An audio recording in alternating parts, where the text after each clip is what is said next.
The boy's small body hit the frozen ground hard. His fingers clutched the stale bread against his chest as blood dripped from his split lip onto the snow. "Please," he whispered, looking up at the tall rancher standing above him. "Don't take our food. Mama hasn't eaten in 3 days. She gave us everything." Caleb Thornton stood frozen, not from the bitter Wyoming wind, but from the words that cracked something deep inside his chest he thought had died 8 years ago. If this story touches your heart, subscribe to our channel now and stay until the very end. Comment your city below so we can see how far this tale of love and redemption has traveled. Late winter, 1882. Black Ridge Valley, Wyoming Territory. Samuel pressed his back against the wooden crate, one arm wrapped tight around the bundle of stale bread, the other shielding his little sister Lucy behind him. His lip throbbed where the ranch hand's boot had caught him. "I said get." The man named Dawson drew back his foot again. "Ain't no place for beggar rats on Thornton land." "We ain't beggars." Samuel's voice cracked but held. "We found this behind the cookhouse. Nobody wanted it." "Don't matter what nobody wanted. You're trespassing." Lucy tugged at Samuel's coat. "Sam, I'm scared." "Hush now."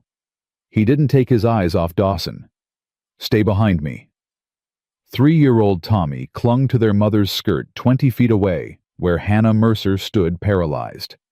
In her arms, baby Rose whimpered against the cold. Hannah's feet wouldn't move. Her voice wouldn't come. She could only watch her 6-year-old son face down a grown man twice his size. Dawson grabbed Samuel's collar and yanked him up. The bread scattered across the snow. "No." Lucy dove for the pieces, her small hands scooping them up, pressing them against her thin coat. "This is ours. We saved all day for this." "Lucy, don't." Samuel struggled in Dawson's grip. "Ungrateful little vermin." Dawson raised his hand. "Touch that child and I'll break every finger on that hand." The voice came low and quiet from somewhere behind them. Dawson froze mid-swing. His face went pale. Hannah turned. A man on horseback had appeared from nowhere, tall in the saddle, his black coat dusted with frost. His hat brim shadowed his eyes, but the set of his jaw left no room for doubt. This was not a request. "Mr. Thornton, sir." Dawson released Samuel so fast the boy stumbled. "These folks been stealing from the... I saw what they been doing." Caleb Thornton dismounted slowly, his boots crunching in the packed snow. "I saw a boy get kicked for taking scraps we throw to the hogs." "Sir, I was just... You were just leaving." Caleb's voice never rose. "Go find Jacob. Tell him you're on fence duty for the next month. North Ridge, alone."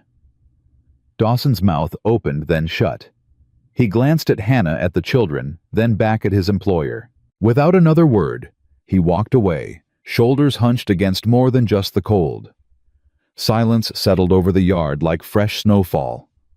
Samuel stood rigid breadcrumbs, still clinging to his torn coat. Lucy clutched her rescued pieces to her chest. Tommy had buried his face in Hannah's skirt and refused to look up. Caleb took a step toward them. Samuel immediately moved in front of his sisters. "Easy, son." Caleb stopped. "I ain't gonna hurt you." "That's what the last man said." Samuel's voice shook, but didn't break. "Before he took Mama's wedding ring for payment on a meal we never got." Something flickered across Caleb's face. He crouched down slowly, bringing himself to the boy's eye level. Up close, Hannah could see the gray in his eyes, the deep lines around them, the weathered skin of a man who'd spent more years fighting the land than living on it. "What's your name?" Caleb asked. Samuel's chin lifted. "Samuel Mercer. That's my mama. These are my sisters Lucy and Rose and my brother Tommy." "Samuel Mercer." Caleb repeated the name like he was committing it to memory. "You got courage, Samuel.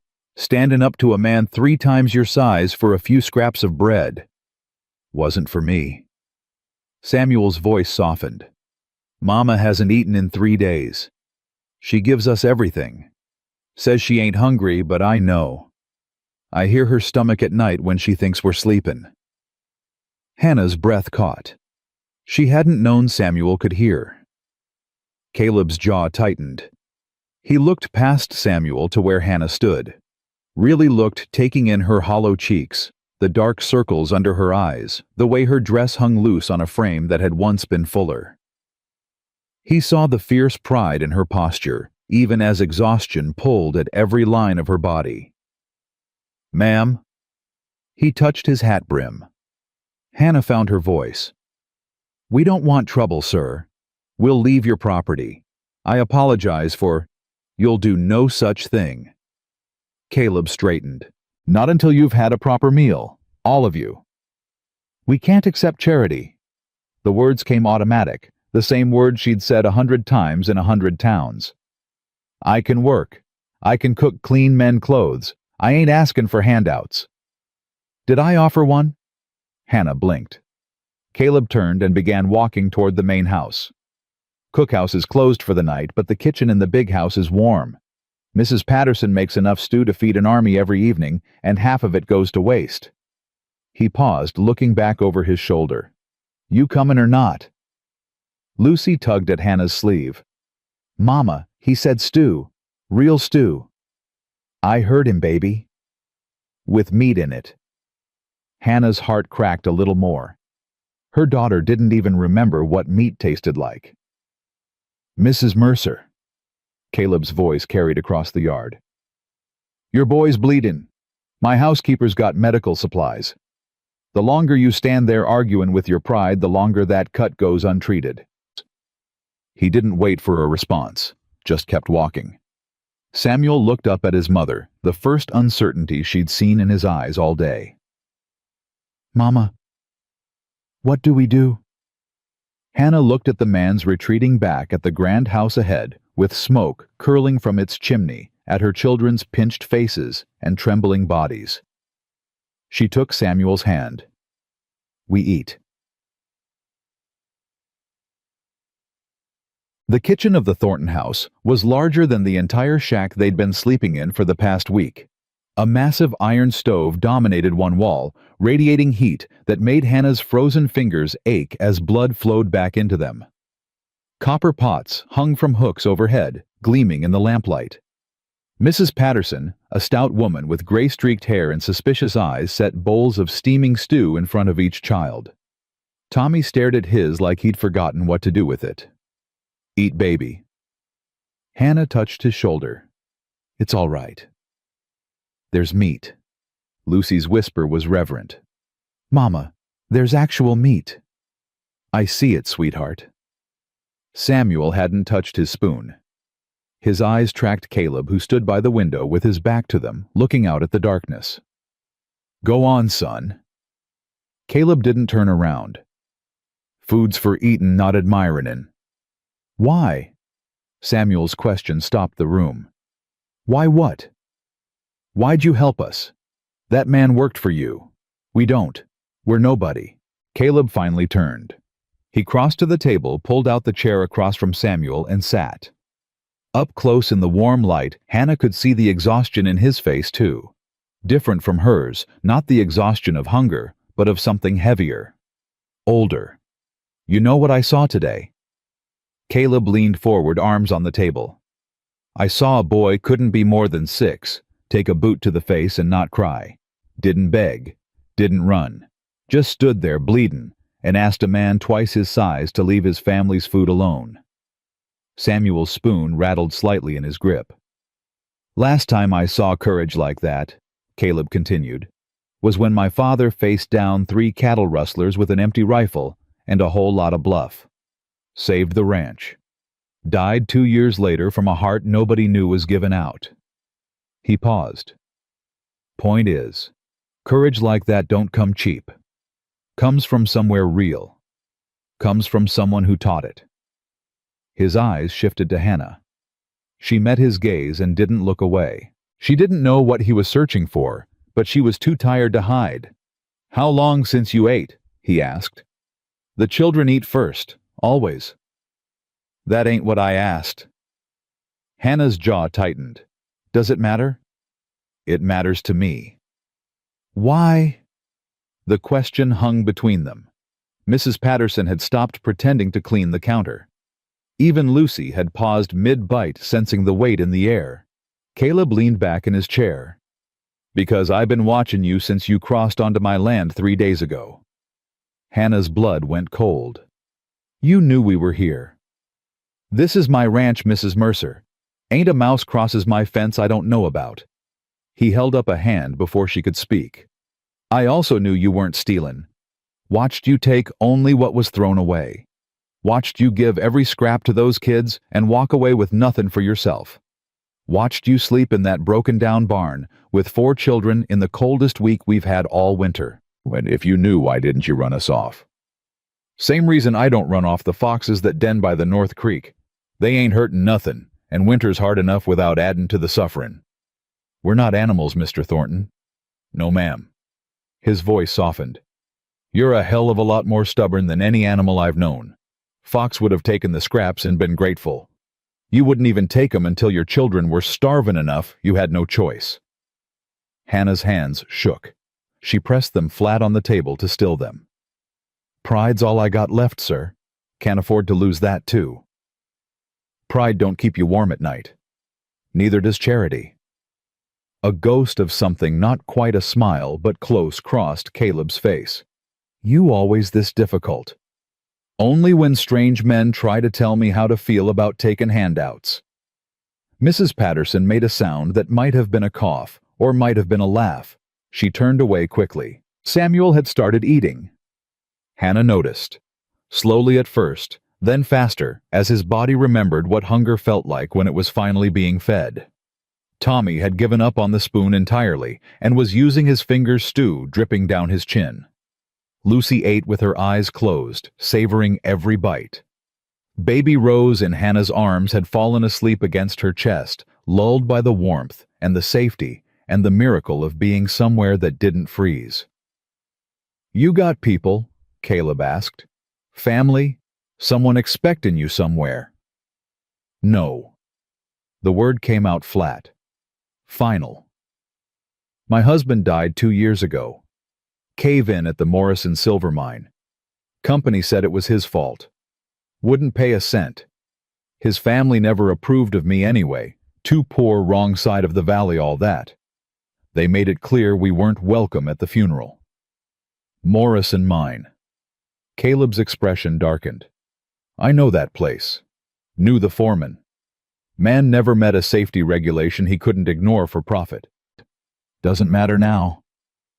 Hannah stroked Rose's hair. William's gone. Knowing why doesn't bring him back. And since then we've been walkin', town to town. I take work where I can find it washin', mendin', cookin'. Most places don't keep a woman with 4 children longer than a few weeks. We're too much trouble. Too many mouths. Too many... Her voice caught. She forced it steady. Too many ways to be not worth the effort. Caleb was quiet for a long moment. Then he stood, pushed his chair back, and walked to the door. Hannah's heart sank. Here it comes. The polite dismissal. The, you can stay the night but be gone by morning. But he didn't open the door. Instead, he took a coat from the hook beside it, heavy wool navy blue, clearly expensive, and walked back to the table. He held it out to her. It'll be cold walking back to that barn tonight. Hannah stared at the coat. I can't. You can work for it. Caleb cut her off. I need someone in the cookhouse. Mrs. Patterson's been complaining for months she needs help with the ranch hands' meals. Pays fair. Includes room and board, real room with a roof and a door and a stove. Hannah's mouth opened. Closed. Opened again. You're offering me a job. I'm offering you an opportunity to earn a living. What you do with it is your choice. You don't know me. I know you'd rather starve than let your children go hungry. I know your boys got more backbone than half the men I employ. I know you've been through enough hell to break most people, and you're still standing. He pushed the coat toward her. That's enough for me. Hannah looked at her children. Samuel had stopped eating, watching her with those two old eyes. Lucy clutched her empty bowl like it might disappear. Tommy had stew on his face and something like hope in his expression. She took the coat. Later that night, in a small room above the cookhouse, with an actual bed and an actual fire, and her children actually warm for the first time in weeks, Hannah lay awake staring at the ceiling. Samuel's voice came from the darkness beside her. "Mama, thought you were sleepin', baby." "Can't." A pause. "You trust him?" Hannah considered the question. Considered the man who'd stopped his own worker from hurting her son. Who'd fed them without asking for anything in return. Who'd offered work instead of charity because he'd understood somehow that she needed to earn it. "I don't know yet," she said honestly. "But I trust that he could have done us harm and didn't. That counts for something." "He's sad." Hannah turned her head. "What?" "Mr. Thornton? He's sad. Deep down sad, like Papa was after Grandma died. He hides it better, but I can see it." Samuel's voice was matter of fact. "Someone hurt him real bad. A long time ago." Hannah thought about the empty ring finger on Caleb's left hand, the massive house with no family in it, the way he'd looked at her children like they were something he'd forgotten existed. "Maybe," she said softly, "maybe we can help him too." "Go to sleep, Samuel." "But Mama..." "Samuel." He fell silent, but Hannah could feel him thinking even in the darkness. Her 6-year-old son, who'd become a man too fast, already plotting ways to save someone else. She pulled the coat tighter around her shoulders. It smelled faintly of cedar, and something else. Something warm beneath the wool that she couldn't name.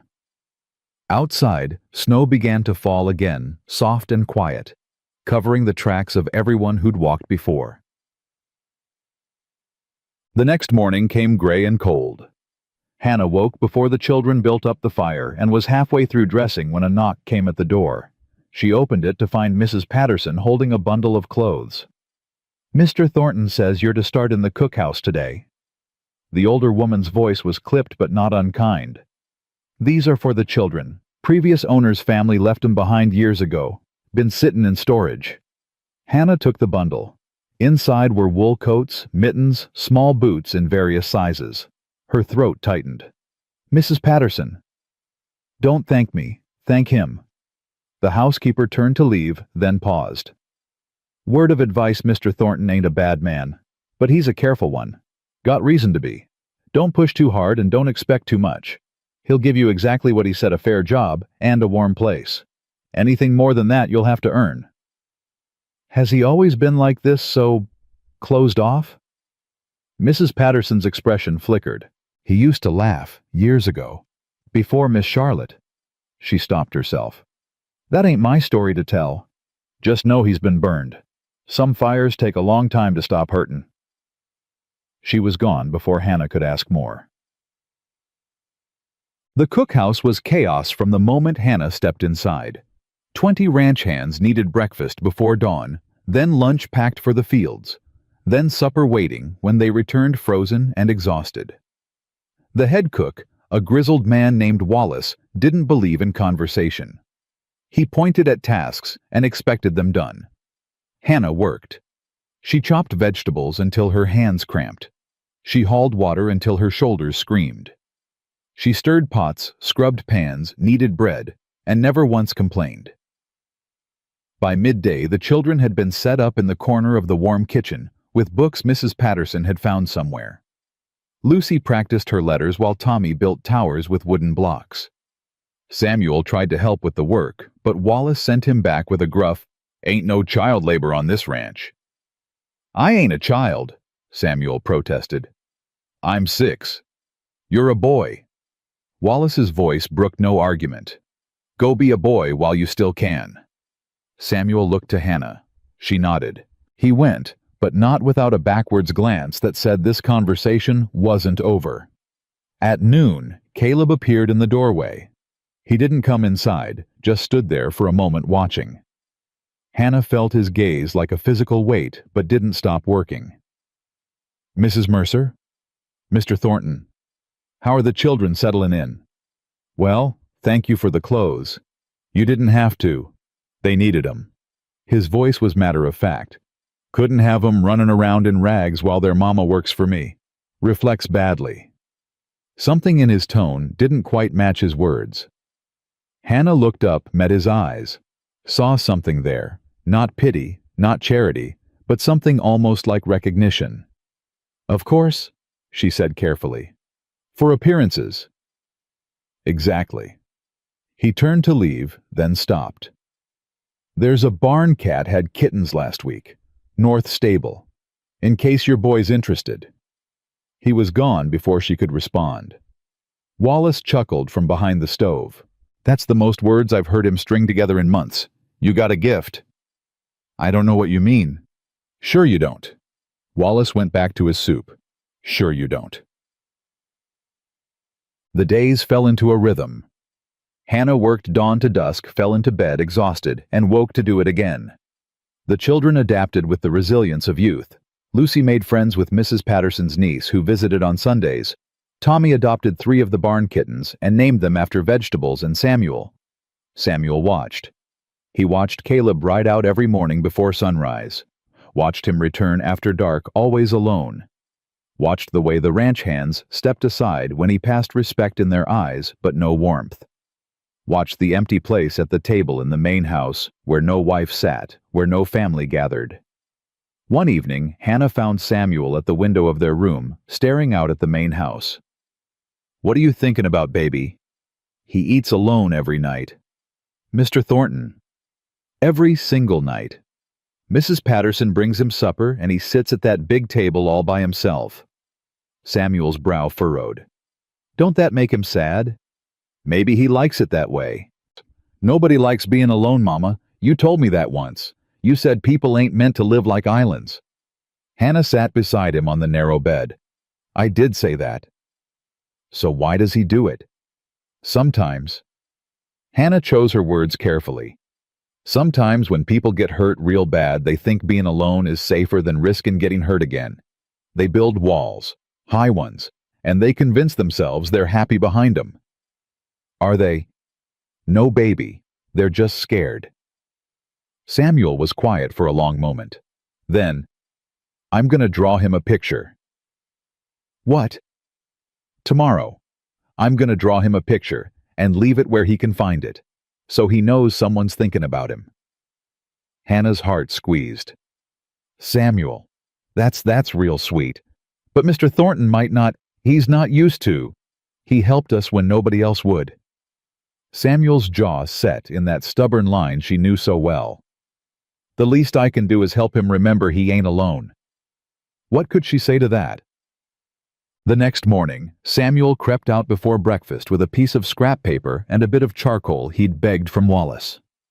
Hannah watched him go toward the fence line, where Caleb always paused to check the north gate. She should stop him. Should protect him from the likely rejection, the awkwardness, the chance of having his small kindness dismissed. But she didn't.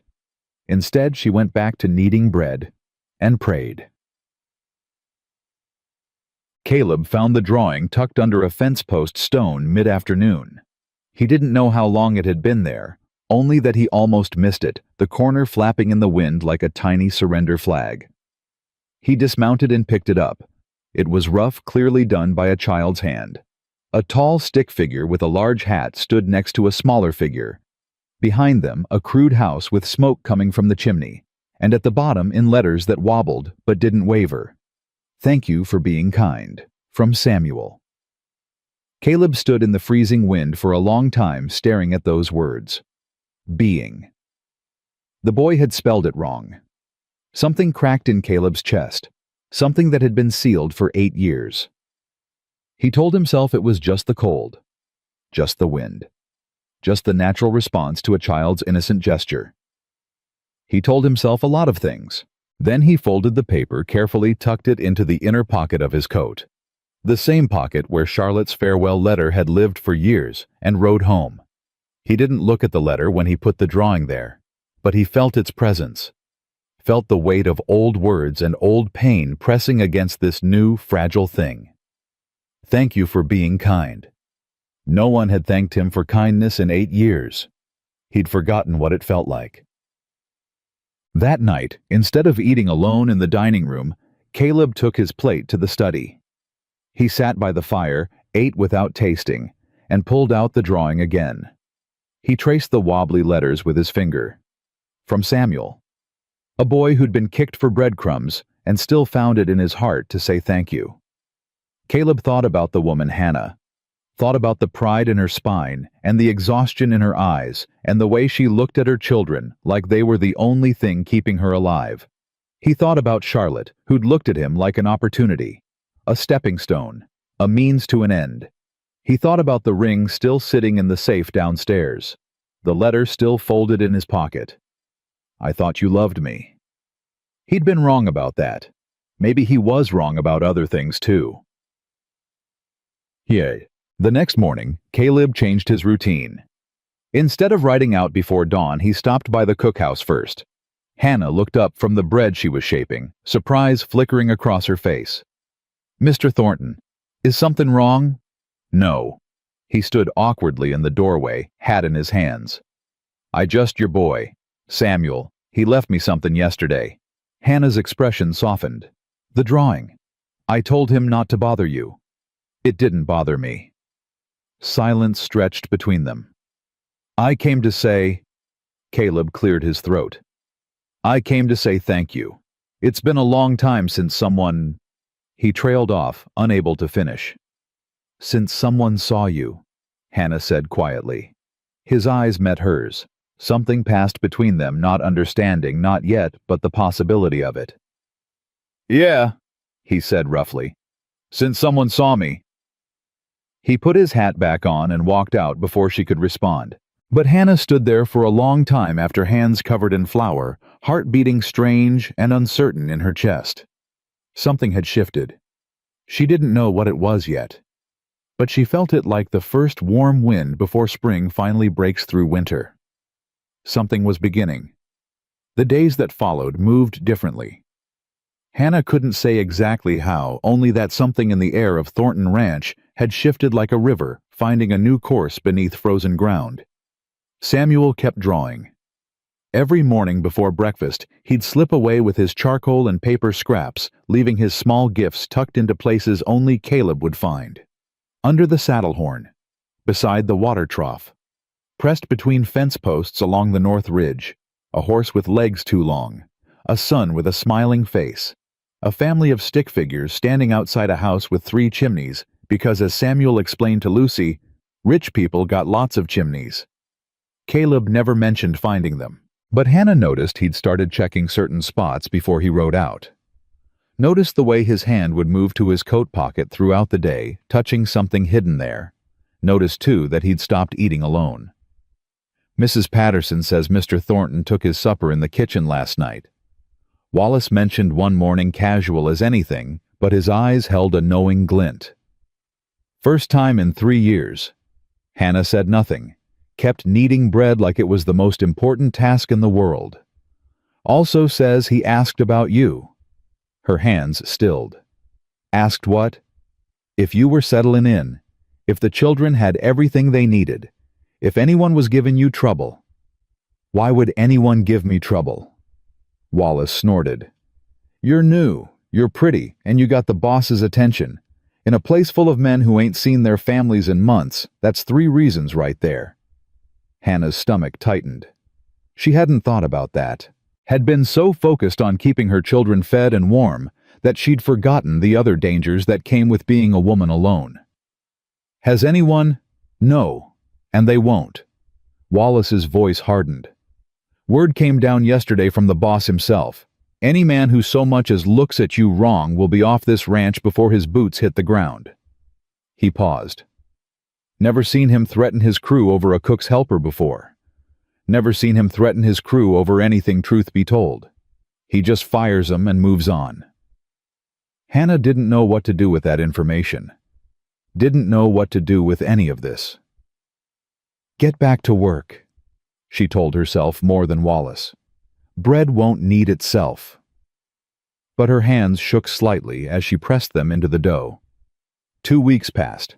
The snow kept falling relentless, piling higher against the fences and burying the lower pastures.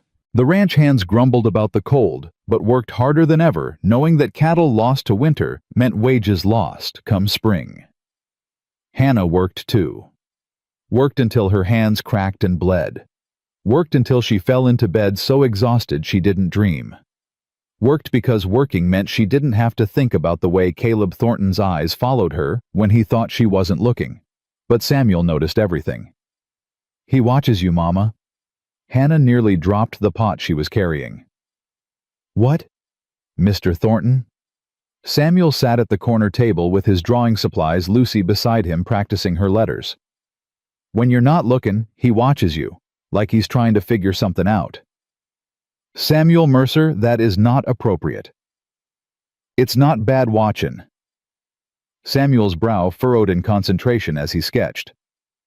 "Not like those men in Silver Creek who made you pull your shawl tighter. It's more like—" He searched for words. "Like how Papa used to watch you when you were cooking. Like he couldn't believe you were real." Hannah's throat closed up. "Finish your drawing," she managed. "And stop spying on grown folks." "I ain't spying. I'm observin'. There's a difference." Lord help her, the boy was too smart for his own good. That evening, a knock came at their door after supper. Hannah opened it, expecting Mrs. Patterson, maybe Wallace, with a question about tomorrow's meals. Instead, Caleb Thornton stood on her threshold, hat in hands, looking more uncertain than she'd ever seen him. "Mr. Thornton?" She stepped back instinctively. "Is something wrong?" "No, I just—" He stopped, started again. "Can I come in?" Hannah hesitated. Propriety said no. A woman alone with a man in her quarters, 4 children present or not, was asking for gossip. But something in his expression, something lost and searching, made her step aside. He entered slowly, his large frame making the small room feel smaller. The children were already in bed, Lucy and Tommy in one, Samuel and Rose in the other. Only Samuel was awake, watching with those 2 old eyes. "Mr. Thornton," Samuel said, "did you find my drawing today?" Caleb's face softened. "The one with the cow, it was a horse." "Ah, my mistake." He reached into his pocket and pulled out the paper, unfolding it carefully. "It's a fine horse, Samuel. Thank you." Samuel beamed. Actually beamed like the child he rarely let himself be. "Go to sleep now, baby," Hannah said softly. "Mr. Thornton and I need to talk." Samuel's eyes darted between them. Whatever he saw must have satisfied him because he nodded once and burrowed under his blankets. Hannah gestured to the single chair. Caleb shook his head. "I won't stay long. I just needed to—" He stopped again, jaw working. "I ain't good at this." "Good at what?" "Talkin' to people about things that matter." Hannah waited. "I had a question," he finally said. "About Samuel, about what he drew today." She frowned. "The horse." "Before the horse, this mornin'." He reached into his pocket again and pulled out another paper, smaller, more wrinkled. When he unfolded it, Hannah saw a crude drawing of 2 figures, one tall, one small, holding hands. Above them, scratchy letters spelled out, "Can you be my papa?" Hannah's hand flew to her mouth. "Did you know about this?" Caleb's voice was rough, not angry, something else. "No, Samuel, I'm so sorry, he shouldn't have—" "Don't apologize." Caleb held up a hand. "That ain't why I'm here." "Then why—" He looked at the drawing for a long moment. When he spoke again, his voice had dropped to barely above a whisper. "I was engaged once, 8 years ago. Woman named Charlotte. Beautiful, smart. Knew exactly what she wanted." He paused. "What she wanted was my money and a way out of poverty. I was just the fool who gave it to her." Hannah stayed silent. "She left.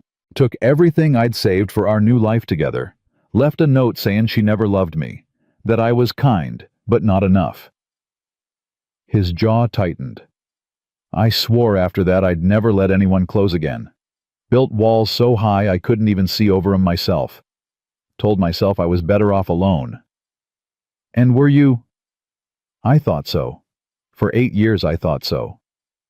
He looked up at her, then something raw and vulnerable in his eyes.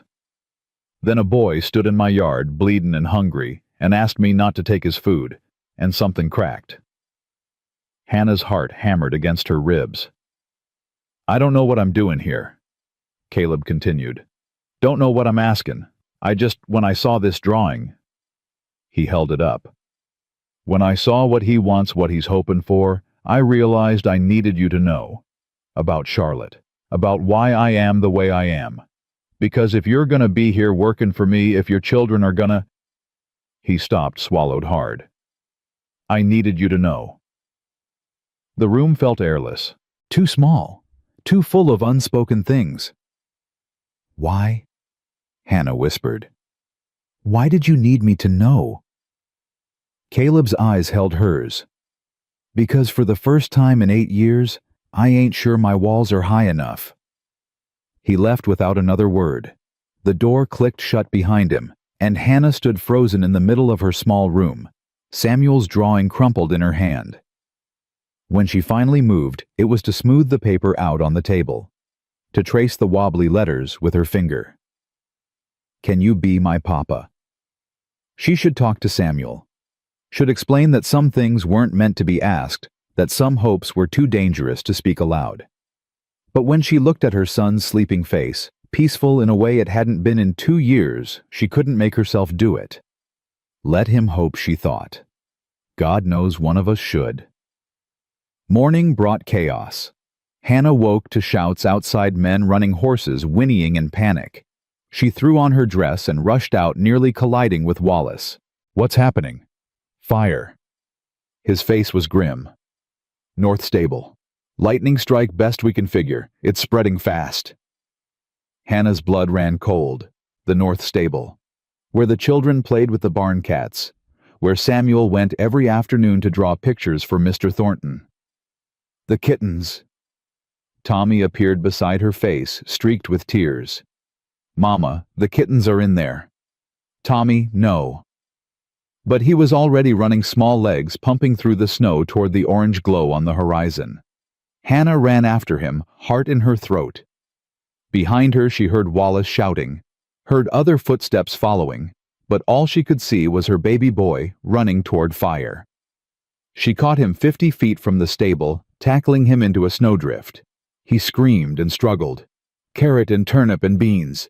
They're in there. Let me go. Tommy, you can't. I have to save them. You'll die. Hannah held him tight, both of them sobbing now. You'll die and Mama can't. Mama can't. A figure ran past them. Tall. Black coat. No hesitation. Caleb Thornton disappeared into the burning stable. No! Hannah screamed. Time stopped. Smoke billowed. Flames roared. Tommy went limp in her arms, staring at the inferno with wide, terrified eyes. Then Caleb emerged, coughing, stumbling, his coat singed and smoking. In his arms, squirming and meowing, were 3 orange kittens. He fell to his knees in the snow. The ranch hands swarmed him with blankets and water, but he pushed them aside, crawling toward where Hannah knelt with Tommy. Here. He held out the kittens' hands, shaking. They're okay, all 3. Tommy grabbed them, clutching them to his chest, tears streaming. Carrot, turnip, beans. You saved them, you saved them. Caleb's eyes met Hannah's over her son's head. His face was black with soot, his eyebrows singed, a burn blistering on his right hand. But he was alive. You could have died, Hannah breathed. They're his kittens, Caleb said simply. Couldn't let 'em burn. Something broke inside Hannah then. Some final wall she'd built between herself and this man who kept doing impossible things for her children. You're hurt.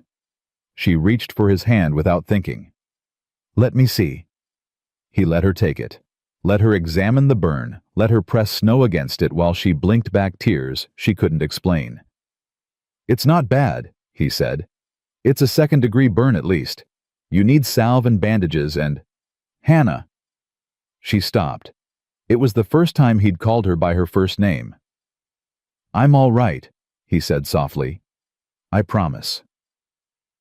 Around them, the ranch hands worked to contain the fire voices, shouting water sloshing timber, cracking. But in the small space between Caleb Thornton and Hannah Mercer, there was only silence. And something that might have been a beginning is. Patterson tended to Caleb's burns despite his protests, and Hannah tended to the children, and somehow the morning passed in a blur of activity and aftermath. The stable was lost, but no horses had been inside. They'd been moved to the south pasture for grazing the day before, a stroke of luck that made the old hands cross themselves and mutter prayers of thanks. By afternoon, exhaustion had settled over the ranch like a heavy blanket. The children napped in the warm kitchen, Tommy still clutching his rescued kittens. Hannah stood at the window watching the smoke rise from the ruined stable. He could have died. Wallace's voice made her jump. He'd come up beside her without a sound. I know. For 3 cats. I know. Ain't never seen him do nothing like that before, not in all my years here.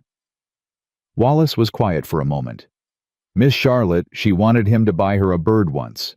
Fancy one from back east. Cost more than most cowboys make in a year. He said no.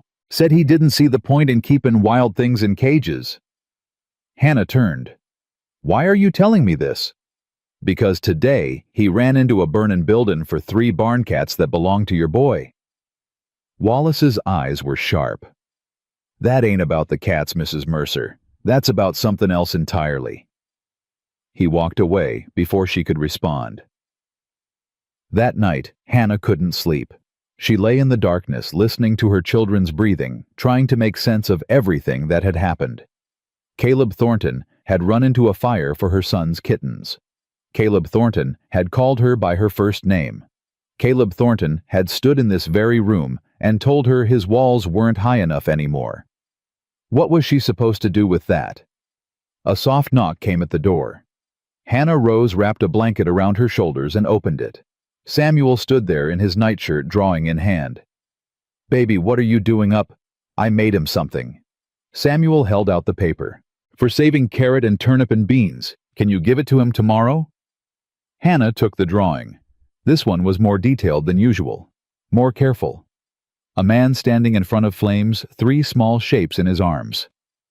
Below in Samuel's careful letters, heroes don't need capes. They need good hearts. Hannah's vision blurred. Samuel, this is beautiful. He needs to know. Samuel's voice was earnest. He needs to know he did something good. I think maybe nobody tells him that. I think maybe he forgot. Hannah pulled her son into her arms and held him tight. When did you get so wise? She whispered into his hair. Papa told me once that wisdom ain't about being smart. It's about paying attention to people's hurts. Samuel pulled back, looking up at her. Mr. Thornton's got lots of hurts, Mama. I can see 'em, can't you? Yes, Hannah thought. I can. The next morning she didn't send the drawing with Samuel. She delivered it herself. Caleb was in his study, hand bandaged, going over ledgers, when Mrs. Patterson showed her in. He looked up in surprise. Mrs. Hannah, is everything all right? Yes, I just... She held out the drawing. Samuel made this. For you. For yesterday. Caleb took it. Read the words. Something flickered across his face. Pain, maybe. Or wonder. Or both. Heroes don't need capes, he read aloud. They need good hearts. He wanted you to know. Know what? Hannah took a breath. That you did something good. That someone sees it. That someone... She stopped, changed direction. He thinks you've forgotten. That nobody tells you. Caleb was quiet for a long moment. When he spoke, his voice was rough. My father used to say something similar. Said the measure of a man wasn't in his wealth or his land, but in the choices he made when nobody was watching. He set the drawing carefully on his desk. I used to believe that. Before Charlotte. After After I figured what was the point, nobody was watching, nobody cared. Might as well just build my fences and keep my head down and wait to die. That's no way to live. No. He looked up at her. It ain't. The space between them seemed to shrink. Hannah felt her heart beating too fast, her breath coming too shallow. I should go, she said. The bread? Hannah. She stopped. Thank you. His voice was soft. For raising a boy who sees hurts. For bringing me this. For... He stopped. For being here. You gave me a job. A roof. Safety for my children. I should be thanking you. That ain't what I meant. She knew it wasn't. That was the problem. I have to go, she said again. And this time she did, practically fleeing down the hallway past a startled Mrs. Patterson out into the cold morning air. She stood behind the cookhouse, breathing hard, pressing her hands against her chest where her heart refused to slow down. This was dangerous. She knew it was dangerous. She'd been a widow for 2 years, had spent those years learning that hope was a luxury she couldn't afford, that dreams only led to disappointment. But Caleb Thornton had run into a burning building for 3 barn cats, and he'd said her name like it was something precious, and she was terrified. The town came calling 3 days later. Hannah was elbow-deep in bread dough when she heard the wagon wheels, the multiple voices, the heavy footsteps approaching the main house. She wiped her hands and looked out the window. A group of townspeople had gathered on the front porch. She recognized a few faces from the one trip she'd made to Silver Creek for supplies. The general store owner, the blacksmith, a woman in a fine dress who'd looked right through Hannah like she wasn't there. Caleb emerged from the house, his expression unreadable. Mr. Thornton. The woman in the fine dress stepped forward. We've come to discuss a matter of some concern. Mrs. Whitfield. What concern would that be? The woman you've taken in. The one with all those children. Hannah's stomach dropped. Mrs. Mercer is an employee, Caleb said flatly. Works in the cookhouse. I fail to see how that's anyone's concern but mine. When the moral fabric of our community is threatened, it becomes everyone's concern. Mrs. Whitfield's voice dripped with false sweetness. Surely you understand. A man of your standing, unmarried, housing a woman of, how shall I say, uncertain virtue. You should be very careful what you say next, ma'am. Something in Caleb's tone made Mrs. Whitfield falter, but only for a moment. We're not accusing anyone of anything, Mr. Thornton. We're simply concerned. For appearances. For the children. She smiled, thin and cold. Surely you want what's best for those poor little ones. Hannah couldn't breathe, couldn't move, could only watch through the window as her fragile new life threatened to crumble. What I want, Caleb said slowly, is for you to get off my property. Mrs. Whitfield's smile vanished. I beg your pardon. You heard me.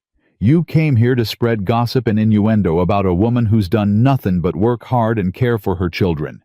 You came to threaten her place here, her safety, her reputation, all because you got nothing better to do with your time.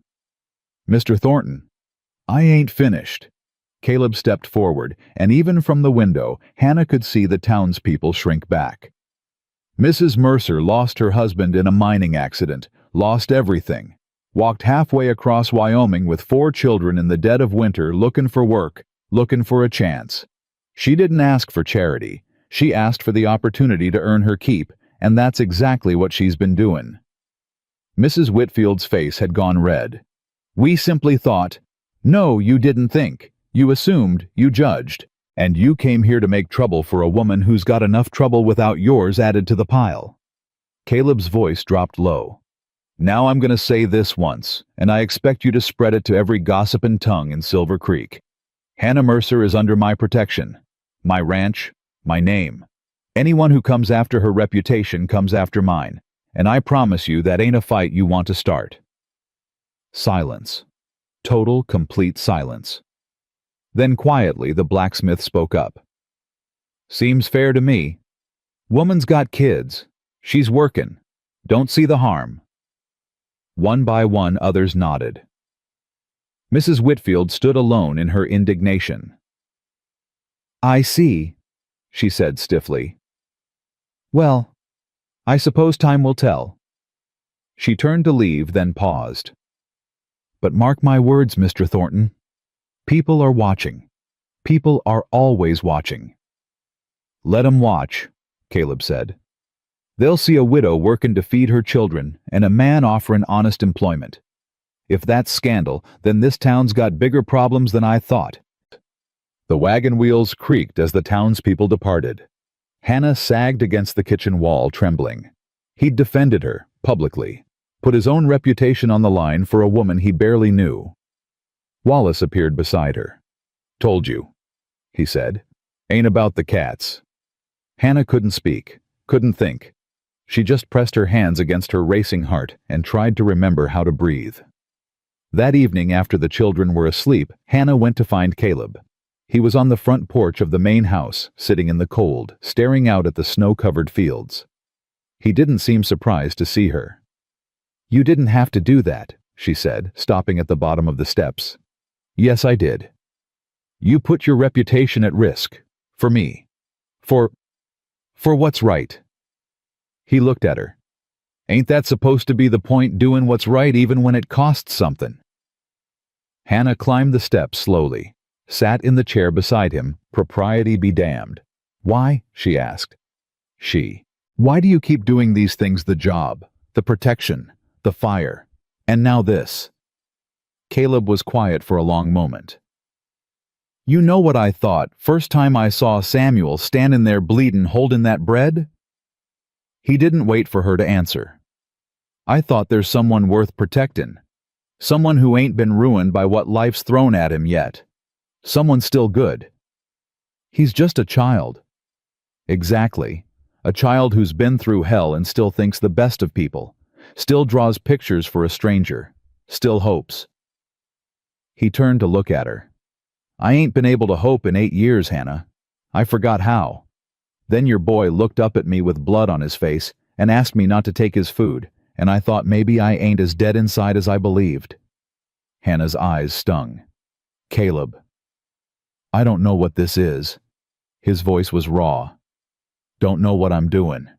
Don't know if I got anything left to offer anyone. But I know I ain't ready for you to leave. Any of you." He paused. "That scares the hell out of me." Hannah reached out slowly and took his hand. He flinched like he'd been burned, ironic given his bandaged fingers. But he didn't pull away. "I'm scared too," she admitted. "I buried my husband 2 years ago. Swore I'd never let anyone in again. Too dangerous. Too much risk. And now. She looked down at their joined hands. His rough and calloused hers cracked from work. Both damaged. Both holding on. Now I think maybe being scared together is better than being safe alone." The wind blew cold around them. Snow drifted across the porch rails. Inside the house a fire crackled. Neither of them moved. "I ain't a good man, Hannah." Caleb's voice was barely above a whisper. "I got scars you can't see. Wounds that ain't healed. Anger I don't always control. And I've got 4 children, no money, and enough pride to sink a ship." She squeezed his hand. "We ain't exactly a fairy tale." "No." A ghost of a smile crossed his face. "We ain't." They sat in silence as the stars emerged one by one in the frozen sky. And somewhere in that silence, something began to grow. Fragile, uncertain, terrifying, but alive. The morning after they held hands on the porch, Caleb didn't avoid her. That surprised Hannah more than anything. She'd expected him to retreat, expected the walls to go back up the distance to return. Men like Caleb Thornton didn't open up and then stay open. They cracked, showed a glimpse of something vulnerable, and then sealed themselves shut again like wounded animals. But when she arrived at the cookhouse before dawn, he was already there, waiting. "Mornin'," he said like it was the most natural thing in the world. "Mornin'." Hannah's voice came out steadier than she felt. You're up early. Couldn't sleep. He held out a cup of coffee, still steaming. Figured you could use this. She took it, their fingers brushing. Neither of them mentioned it. Wallace says you've been working too hard, Caleb continued. Says you're at the stove before sunrise and don't stop till after dark. There's a lot to do. There's also such a thing as rest. Hannah raised an eyebrow. Says the man who runs a 5,000-acre ranch single-handed. That's different. How? Caleb opened his mouth, closed it. A reluctant smile tugged at his lips. You always this stubborn, only when strange men try to tell me how to do my job. He laughed. Actually laughed, a real sound that rumbled up from somewhere deep in his chest. Hannah realized she'd never heard him laugh before. Not truly. The sound did something strange to her heart. Fair enough, he said. But at least take Sunday off. Mrs. Patterson can handle one day's meals. I can't just... You can, and you will. His voice softened. The children need time with their mama. Time that ain't stolen between chores. Hannah wanted to argue, but she thought of Lucy, who'd been asking to go exploring. Of Tommy, who wanted to build a snowman. Of Samuel, who'd been so focused on drawing for Caleb that he'd forgotten how to play. One Sunday, she conceded. It's a start. They stood in comfortable silence as the first light crept over the horizon. Hannah sipped her coffee. Caleb watched the sky. Neither of them needed to fill the quiet with words. It was Hannah realized the first peaceful moment she'd had in 2 years. Of course, peace never lasted. The letter arrived 3 days later. Hannah was hanging laundry behind the cookhouse when Mrs. Patterson found her face grave an envelope clutched in her hand.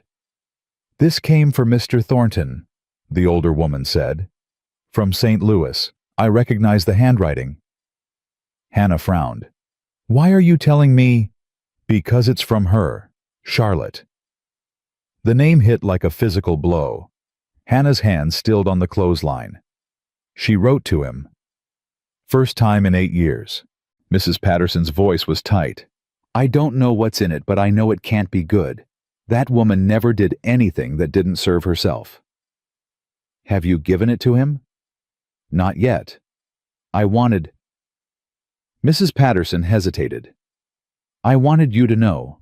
In case. In case of what? In case he changes after he reads it. In case the walls go back up. The housekeeper's eyes were sad. I've watched that man build himself a prison for 8 years. Watched him lock away everything soft, everything hopeful. These past weeks with you and those children, he's started to come alive again. I don't want to see that undone. Hannah's throat tightened. You can't hide his mail from him. I know. I just wanted someone else to know. Someone who might be able to help if... Mrs. Patterson stopped. Just be ready. That's all I'm saying. Be ready. She pressed the letter into Hannah's hand and walked away. Hannah stared at the envelope. Expensive paper, elegant script, a return address in St. Louis, a city of wealth and society and everything. Thornton Ranch was not. She should give it to Caleb immediately. It wasn't her place to hold on to his correspondence. Wasn't her place to worry about what it might contain. But her hands wouldn't move. Finally, she tucked the letter into her apron pocket and went back to hanging laundry. She'd give it to him tonight, after supper, when he might have time to process whatever was inside. It was a weak excuse and she knew it. But she also knew Mrs. Patterson was right. Something about that letter felt dangerous. Felt like a storm waiting to break. She found Caleb in his study that evening, going over accounts by lamplight. He looked up when she knocked, and something in his face eased at the sight of her. Hannah, come in. She closed the door behind her. Her heart was pounding. I have something for you. She pulled the letter from her pocket and held it out. It arrived today, from St. Louis. Caleb's expression didn't change, but something shifted in his eyes. He took the envelope, looked at the handwriting, and went very still. Charlotte. Mrs. Patterson recognized it. I'm sure she did. His voice had gone flat, distant. The walls were already starting to rise. Hannah wanted to reach for him, wanted to say something, anything to stop what she could feel happening. But what right did she have? What claim could she possibly make? I'll leave you to read it, she said quietly. Hannah. She stopped at the door. Stay. His voice cracked on the word. Please. She turned back. He was still staring at the envelope like it might bite him. I don't want to be alone when I open this. He looked up at her, and she saw it then, the fear beneath the stoicism. I don't trust myself to be alone. Hannah crossed back to his desk, pulled up a chair, sat beside him. I'm here, she said simply.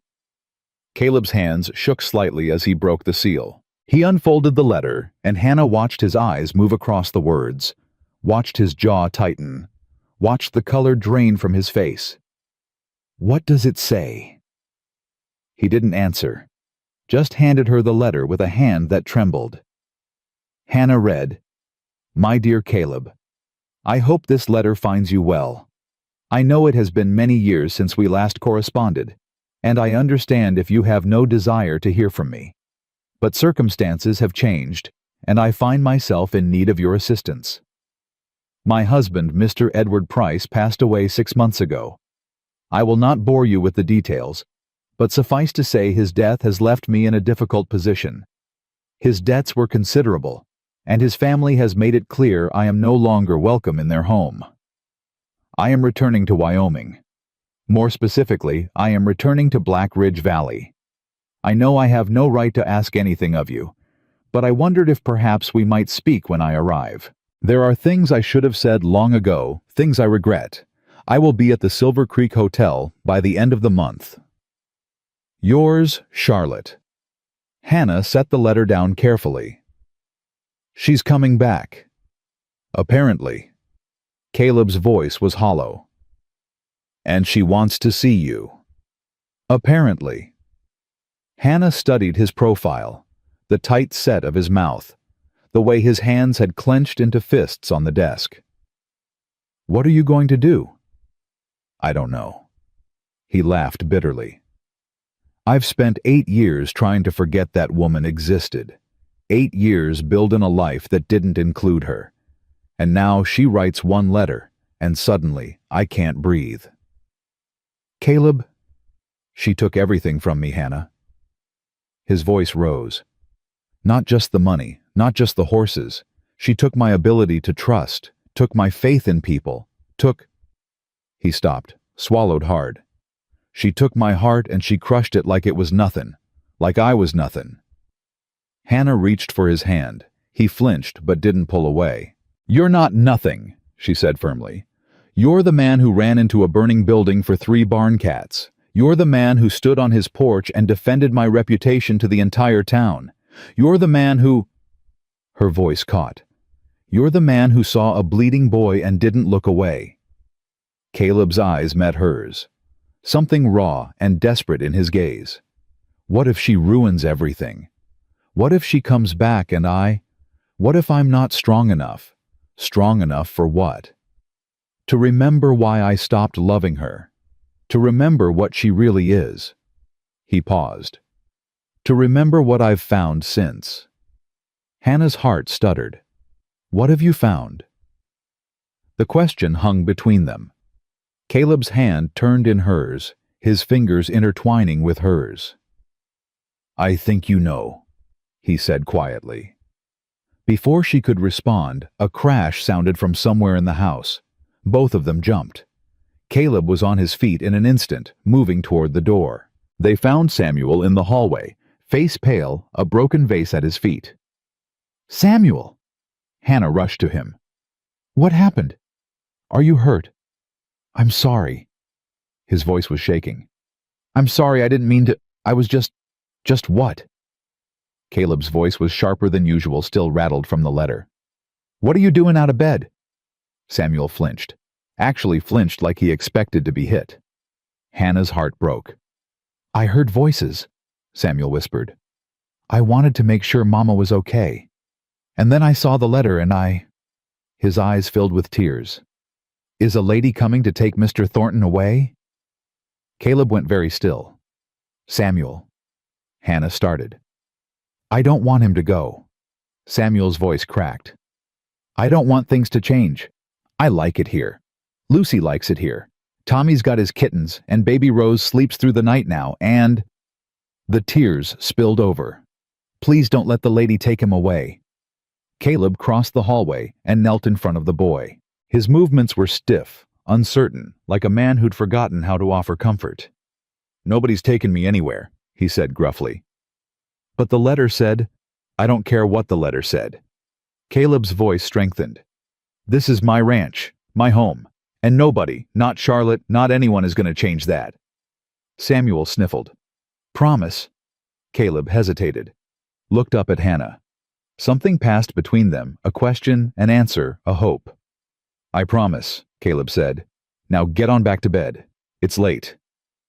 Samuel threw his arms around Caleb's neck. The man froze, every muscle rigid, like he didn't know what to do with a child's embrace. Then slowly his arms came up. He hugged Samuel back. Thank you for saving carrot and turnip and beans, Samuel whispered. You already thanked me.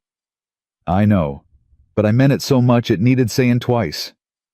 Caleb's throat bobbed. Get to bed, boy. Samuel pulled back, wiped his eyes, and ran down the hall. Hannah watched him go, then turned back to find Caleb still on his knees staring at the floor. He hugged me. I saw. Nobody's hugged me in 8 years. I know. Caleb looked up at her. His eyes were wet. What's happening to me, Hannah? She knelt beside him right there in the hallway, right there among the broken pieces of the vase. You're remembering, she said softly. Remembering what it feels like to be loved. Charlotte arrived in Silver Creek on a Tuesday. Hannah heard about it from Wallace, who'd heard from Jacob, who'd heard from the blacksmith's wife, who'd apparently been at the general store when the fancy carriage rolled into town. Wearing a dress that cost more than my yearly wages, Wallace reported, shaking his head. Acting like she owns the place already. Hannah's stomach churned. Has Caleb heard? Hard to miss. Half the town's talking about nothing else. Charlotte Price returns to Black Ridge Valley, like it's some kind of fairy tale. It's not a fairy tale. No. Wallace's voice softened. It ain't. Caleb didn't come to breakfast that morning. Didn't appear at lunch. By supper, Hannah's worry had turned to fear. She found him in the stable brushing his horse with mechanical strokes. His face was blank. Empty.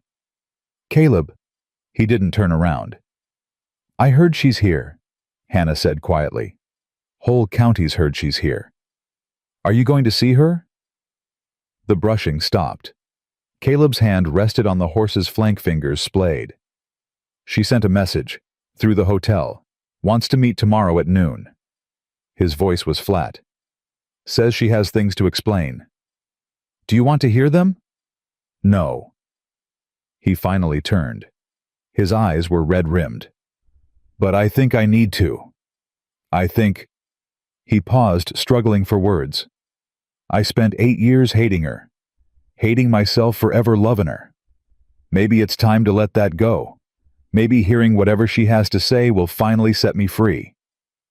Hannah wanted to argue, wanted to tell him he didn't owe that woman anything, didn't owe her explanations or closure or one single second of his time. But she wasn't his wife. Wasn't even his sweetheart, not officially. She was his cook's helper, a widow with 4 children, a woman who'd been here barely a month. What right did she have to tell him what to do with his past? I'll be here, she said instead. Whatever happens, I'll be here.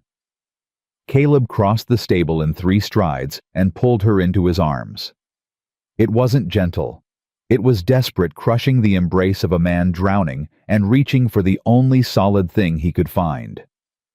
Hannah held him back just as fiercely, pressing her face into his chest, breathing in the smell of horses and leather and something uniquely him. Don't let me lose myself, he whispered into her hair. Whatever she says, whatever happens, Don't let me forget what I've found. I won't. Promise me. Hannah pulled back enough to look into his eyes. I promise. He kissed her then. It wasn't planned, wasn't calculated.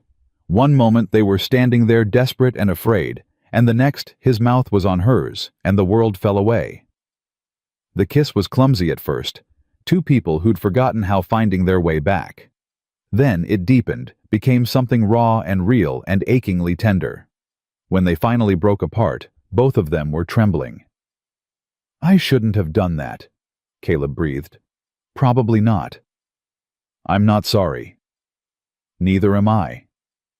They stood in the stable foreheads pressed together, hearts pounding in tandem. Tomorrow, Caleb said. After I see her. I'm going to come back and we're going to talk. About us. About what happens next.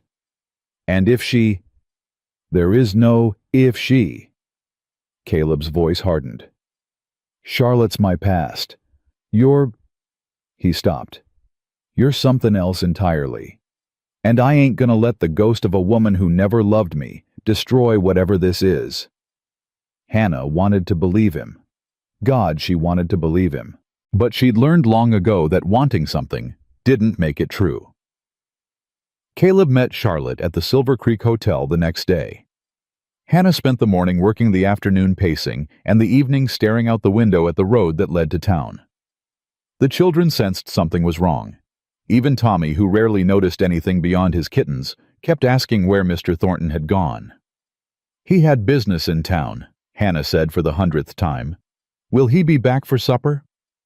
I don't know, baby. I made him a new drawing. Tommy held up a paper covered in orange scribbles. It's carrot and turnip and beans. See, they're smilin'. Hannah's heart squeezed. It's beautiful. He'll love it. By the time the sun set, she'd given up pretending to work. She sat on the porch of the cookhouse wrapped in Caleb's navy coat, the one he'd given her that first night, and watched the darkness swallow the road. Hoofbeats sounded just after 8. Hannah stood her heart in her throat. Caleb emerged from the shadows, his horse moving slowly, his silhouette hunched in the saddle. He looked broken. There was no other word for it. Hannah ran to meet him. He dismounted clumsily, nearly stumbling. Up close, she could smell whiskey on his breath. Caleb, what happened? She lied. His voice was slurred bitter. Again. Still. Always. What do you mean? The debt. The dead husband. The difficult position. He laughed harshly. All true. But that ain't why she came back. Then why? Caleb's eyes met hers. Even drunk, even broken, there was something fierce in his gaze. She found out I never married. Found out the ranch has tripled in value since she left. Found out I've got more money now than when she stole from me. He swayed slightly. She wants me back, Hannah. Says she made a mistake. Says she never stopped thinking about me. Hannah's blood went cold. What did you tell her? I told her to go to hell. Relief flooded through her so fast it made her dizzy. But she ain't gonna give up. Caleb grabbed her arms, steadying himself. She's got nothing left. Nowhere to go. She'll do anything to get what she wants, and what she wants is this ranch. My money. My... He stopped. She asked about you. Me. Someone in town told her about the widow in the cookhouse, about her 4 children, about the arrangement. Caleb's grip tightened. She said she'd make sure the whole territory knew what kind of woman you were. Said she'd ruin your reputation so completely you'd never find work again. Not anywhere. Not ever. Hannah's stomach dropped. She threatened me. She threatened everything. Caleb's voice cracked. I should have let it go. Should have walked away. But when she started talking about you, about the children, I lost my temper, said things I shouldn't have said. What things? I told her I loved you. The world stopped. I told her you were worth 1,000 of her. Told her your boy had more honor in his little finger than she had in her whole body. Told her, his voice broke. I told her I was going to marry you. Someday. When you were ready. When I'd earned the right to ask. Hannah couldn't breathe. Caleb. I know. He released her arm, stepped back. I know I shouldn't have said it. Not like that. Not to her. But she was talking about you like you were nothing, and I couldn't. Hannah grabbed his face with both hands and kissed him. This time, it wasn't clumsy. This time, it was sure and fierce, and full of everything she couldn't put into words. When she pulled back, Caleb was staring at her like he'd never seen her before. Ask me, she whispered. What? When you're sober. When you've slept. When you're sure. She pressed her forehead to his. Ask me, Hannah. I'll say yes. His arms came around her, then pulling her close, holding her like she was the only thing keeping him upright. She's gonna try to destroy us, he murmured. Let her try. It won't be easy. Nothing worth having ever is. They stood there in the cold, wrapped around each other, while somewhere in town, a woman named Charlotte plotted her revenge. But Hannah wasn't afraid. She'd survived worse than a jealous ex-fiancé. She'd survived losing her husband, survived poverty, survived walking across Wyoming with 4 children in the dead of winter. She would survive this too, and this time she wouldn't be surviving alone. Charlotte struck faster than anyone expected. 3 days after Caleb's drunken confession, Hannah walked into Silver Creek for supplies and felt the change immediately. The general store fell silent when she entered. Mrs. Patterson's niece crossed to the other side of the street. The baker's wife looked through her like she wasn't there. What can I get you? The store clerk's voice was cold, clipped. Flour, sugar, salt. Hannah kept her chin up. Same as last week. We're out. Out of flour? Out of everything you need. The clerk's smile was thin. Maybe try the next town over. Hannah's hands curled into fists at her sides. I see. She walked out with her head high, but inside she was shaking. Charlotte had done this. Charlotte had poisoned the town against her in 3 days flat. The whispers followed her down the street. Heard she was married before. 4 children by different fathers, they say. Threw herself at Mr. Thornton the moment she arrived. Nothing but a common... Hannah walked faster. The word they didn't quite say burned in her ears anyway. She made it to the edge of town before the tears came. She stopped behind the livery stable, pressed her hand against the rough wood, and let herself break for exactly 30 seconds. Then she wiped her eyes, straightened her spine, and started the long walk back to the ranch. Caleb met her halfway. His face darkened when he saw her empty hands. What happened? Nothing I couldn't handle. Hannah. She stopped walking, looked up at him, let him see the truth in her eyes. Charlotte happened, she said quietly. The whole town's heard whatever lies she's been spreading. They wouldn't sell to me, wouldn't even look at me. Caleb's jaw tightened until Hannah could see the muscle jumping beneath his skin. Get on the horse. What? Get on. He swung down and helped her up, then mounted behind her. We're going back to town. Caleb, I don't care what they think. I don't care what she said. Nobody treats you like that. Nobody. He spurred the horse forward before she could argue. The ride back to Silver Creek took 15 minutes. Caleb didn't speak the entire way, but Hannah could feel the anger radiating off him like heat from a forge. They stopped in front of the general store. Caleb dismounted first, then helped Hannah down. The street had gone quiet. People were watching from doorways and windows. Caleb walked into the store. Hannah followed. The same clerk who'd refused her stood behind the counter. His face went pale when he saw Caleb. Mr. Thornton, what can I... You can start by apologizing to Mrs. Mercer. The clerk's eyes darted to Hannah, then back.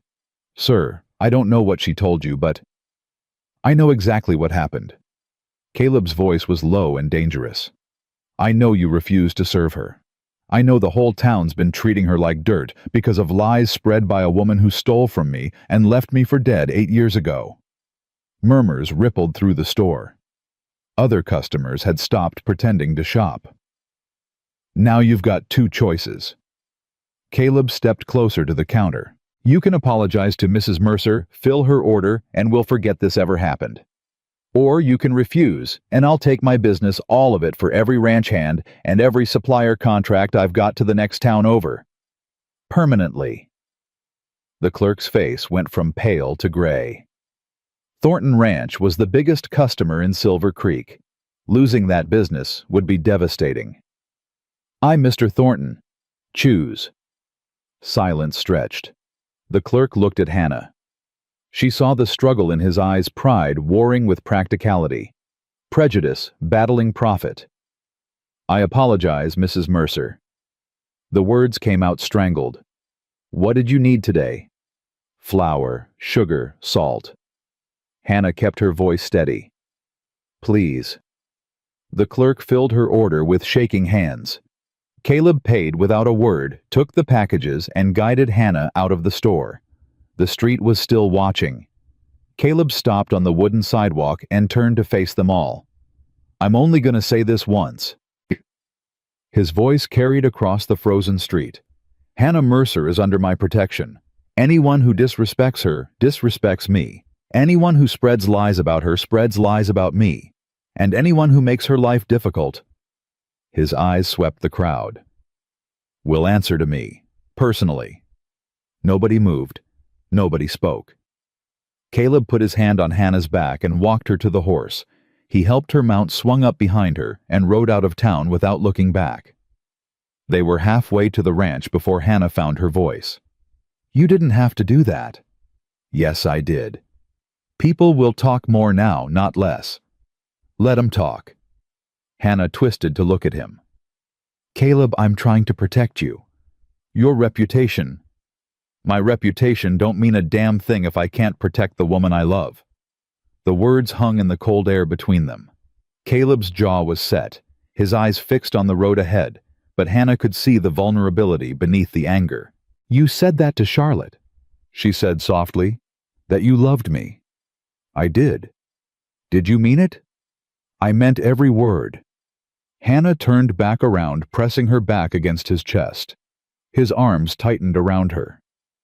I love you too, she whispered, in case you were wondering. She felt him exhale, felt the tension leave his body in one long breath. I was hoping, he said, but I didn't want to assume. Don't assume. But don't doubt either. His chin rested on top of her head. Yes, ma'am. They rode the rest of the way in silence, but it was a different kind of silence now. Full instead of empty. Warm instead of cold. Hannah let herself believe just for a moment that everything might be all right. She should have known better. The children were gone when they got back. Hannah knew something was wrong the moment she stepped into the cookhouse. The fire was out. The room was cold. And there was no sound. No Lucy chattering. No Tommy playing. No baby Rose fussing. Samuel! Her voice echoed. Lucy. Nothing. Hannah ran to the bedroom. Empty. The beds were unmade, the children's coats still on their hooks. Hannah! Caleb's voice was sharp. There's a note! She spun around. He was holding a piece of paper, his face ashen. What does it say? Caleb read aloud. If you want to see the children again, come to the old Morrison mine. Alone. No husband-to-be. No ranch hands. Just you and whatever money you can carry. Midnight tonight. Tell anyone, and they'll never find the bodies. Hannah's legs gave out. Caleb caught her before she hit the floor. Charlotte. The name came out like a curse. Charlotte took my children. We don't know that. Who else? Hannah's voice rose to a scream. Who else would do this? Who else wants to destroy me badly enough to take my babies? Caleb's arms tightened around her. We'll get them back. How? The note says alone. The note says... I don't care what the note says. Caleb's voice was iron. I ain't letting you walk into that mine by yourself. The Morrison mine's been abandoned for years. It's unstable, dangerous. could collapse at any moment. My children are in there. I know. He cupped her face in his hands, forcing her to look at him. I know, Hannah. And we're gonna get them out. But not like this. Not by walking into whatever trap she's set. Hannah was shaking so hard her teeth chattered. If anything happens to them, if she hurts them, she won't. You don't know that. I know, Charlotte. Caleb's eyes were hard. She's cruel and she's selfish, but she ain't a killer. She wants money. She wants to punish us. But she won't hurt those children. Not when they're her only leverage. You can't know that for sure. No, but I know what she is. A coward, a schemer, someone who uses threats because she ain't got the stomach for real violence. He paused. She's counting on you being too scared to think straight, counting on you doing exactly what she says. Hannah's mind was spinning. Her babies were in danger, and there was nothing she could do, nothing except, "What's the alternative?" she whispered. "What do we do?" Caleb was already moving toward the door. "I'm going to round up every man on this ranch. We'll surround that mine before midnight. When you go in, we'll be right behind you." But the note said, "Charlotte won't know. She'll be watching for you, not for a dozen men coming in from every direction." He stopped at the door. "Trust me, Hannah. Can you do that?" Hannah looked at him. This man who'd run into fire for her son's kittens, who'd defended her honor to an entire town, who'd opened his broken heart and let her in. "I trust you," she said. "Then let's bring your children home." The hours until midnight were the longest of Hannah's life. She paced. She prayed. She wore a path in the floor of Caleb's study while he gathered his men and made plans she couldn't hear. Patterson brought tea that went cold. Wallace brought food that went untouched. Everyone moved around Hannah like she was made of glass, like one wrong word might shatter her completely. Maybe it would. "Mama would have made a plan." The voice came from nowhere. Hannah spun around. Samuel stood in the doorway. His face was pale, his clothes torn, but he was alive. He was here. "Samuel!" Hannah flew across the room and grabbed him, pulling him tight against her chest. "Oh God, baby, oh God, how did you— Where are the others?" "Still at the mine." Samuel's voice was steady, older than his years. "The lady took us, but she didn't tie me up good. I got loose and ran." "You ran all the way here. Had to warn you." Samuel pulled back, looking up at her with those two wise eyes. "It's a trap, Mama. She ain't alone. There's men with her, 3 of them. They got guns." Hannah's blood went cold. Men with guns. Big ones. They were talking about what they'd do after they got the money. Bad things. Samuel's lower lip trembled the first crack in his composure. They said, "Shh, baby, you don't have to say it." Caleb appeared behind Samuel. "I heard. 3 men armed." "That changes things," Hannah whispered. "It changes nothing." Caleb crouched down to Samuel's level. "Son, I need you to tell me everything. Where exactly are your sisters and brother? Where were the men standing? How many ways in and out did you see?" Samuel straightened, wiped his eyes, and began to talk. Hannah listened as her 6-year-old son gave a detailed account of the mine's layout. The position of the guards, the room where Lucy and Tommy and baby Rose were being kept. When had he learned to observe like that? When had her child become a soldier? "You did good, Samuel." Caleb's hand rested on the boy's shoulder. "Real good. Now I need you to do one more thing. Anything. Stay here with Mrs. Patterson. Keep her safe." Samuel's face fell. "But I want to help." "You already helped, more than you know. Now it's time for the grown-ups to finish this." Caleb stood. "Can I count on you?" Samuel hesitated, then nodded. "Yes, sir." "Good man." Caleb looked at Hannah. "It's time." The ride to the Morrison mine took an hour.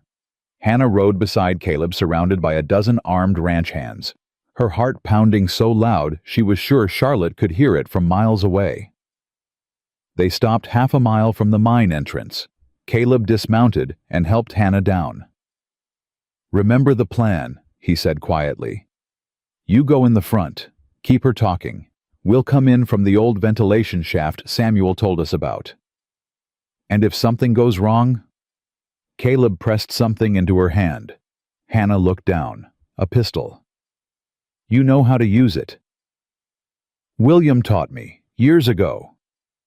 "Then use it if you have to." His eyes held hers. "Protect yourself, Hannah. Promise me." "I promise." He kissed her hard. Desperate, the kiss of a man who wasn't sure he'd get another chance. "I love you," he said against her lips. "I love you too. Now let's get my children back." She walked toward the mine entrance alone. Charlotte was waiting just inside, lantern in hand, flanked by two rough-looking men. A third stood further back near a door that must lead to where the children were being held. "Mrs. Mercer." Charlotte's smile was poison. "So glad you could make it." "Where are my children?" "Safe, for now." Charlotte's eyes swept over Hannah. "Did you bring the money?" Hannah held up the saddlebag Caleb had filled with cash. $10,000. Everything he could gather on short notice. "It'll do for a start." Charlotte reached for the bag. Hannah pulled it back. "Children first." Charlotte's smile faltered. "That's not how this works." "It is now." Hannah's voice was stronger than she felt. "I see my children. I make sure they're unharmed, and then, and only then, do you get your money." Charlotte studied her for a long moment. Then she laughed. My, the little mouse has teeth." She gestured to the man by the door. "Bring them out." The door opened. Lucy came first, then Tommy, then baby Rose in Lucy's arms. All three were crying, but they were alive. They were whole. "Mama!" Lucy lunged forward, but the man grabbed her arm. "Not yet." Charlotte's voice sharpened. "Money first." Hannah's hand tightened on the hidden pistol. "Let them come to me. The money is right here." Hannah held up the bag again. "Let them come to me, and it's yours. Keep them over there, and I walk out with every cent." Charlotte's eyes narrowed. For a moment Hannah thought she'd miscalculated, thought the woman would order her men to shoot. Then Charlotte snapped her fingers. "Let them go." The man released Lucy. All three children ran to Hannah, clutching at her skirts, sobbing into her coat. "Shh, babies! Mama's here! Mama's got you!" "How touching!" Charlotte's voice dripped contempt. "Now! The money!" Hannah tossed the bag at Charlotte's feet. "Take it. Take it and leave Black Ridge Valley. Tonight." "Oh, I'll leave." Charlotte bent to pick up the bag. "After I'm done." "Done with what?" Charlotte straightened. Her smile was cruel. "Did you really think this was about money, Hannah? A few $1,000s? Please." She laughed. "This is about Caleb. About what he said to me. About the way he looked at me like I was dirt beneath his boots." "You are dirt beneath his boots." Charlotte's face twisted. "Watch your tongue. Or what you'll shoot me in front of my children." Hannah pushed the kids behind her. "Go ahead. Add murder to your list of sins. See how far that gets you." "I don't need to murder you." Charlotte's voice went soft. "Dangerous. I just need to destroy everything you love." She raised her hand. "Burn it." The man by the door pulled out a torch. Hannah's blood went ice cold.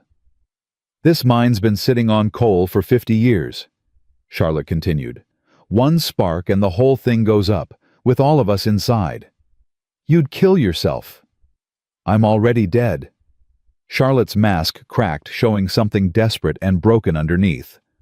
"I've lost everything. My husband, my money, my future. If I can't have Caleb, if I can't have the life I was supposed to have—" Her voice shook. "Then nobody gets anything." The man lit the torch. "Caleb!" Hannah screamed. "Now!" Everything happened at once. The ventilation shaft exploded outward. Caleb and his men poured through, guns raised. The man with the torch dropped it in surprise, and the flame hit a pool of old oil on the ground. Fire erupted. Hannah grabbed her children and ran. Behind her, she heard gunshots screaming, the roar of flames catching on dry timber. "Mama!"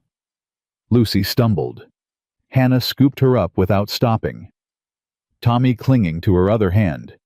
Baby Rose screaming against her chest. The mine entrance was 20 feet away. 15. 10. Something crashed behind them. Hannah didn't look back. 5 feet. They burst out into the cold night air. Hannah's lungs burning, her legs screaming. She didn't stop until they were 50 yards from the entrance, collapsing in the snow with her children around her. "Stay down." She covered them with her body as more shots rang out inside the mine. Then silence. Hannah raised her head. Smoke poured from the mine entrance. Nothing moved. "Caleb." Her voice was barely a whisper. Then louder. "Caleb." A figure emerged from the smoke, limping, covered in soot.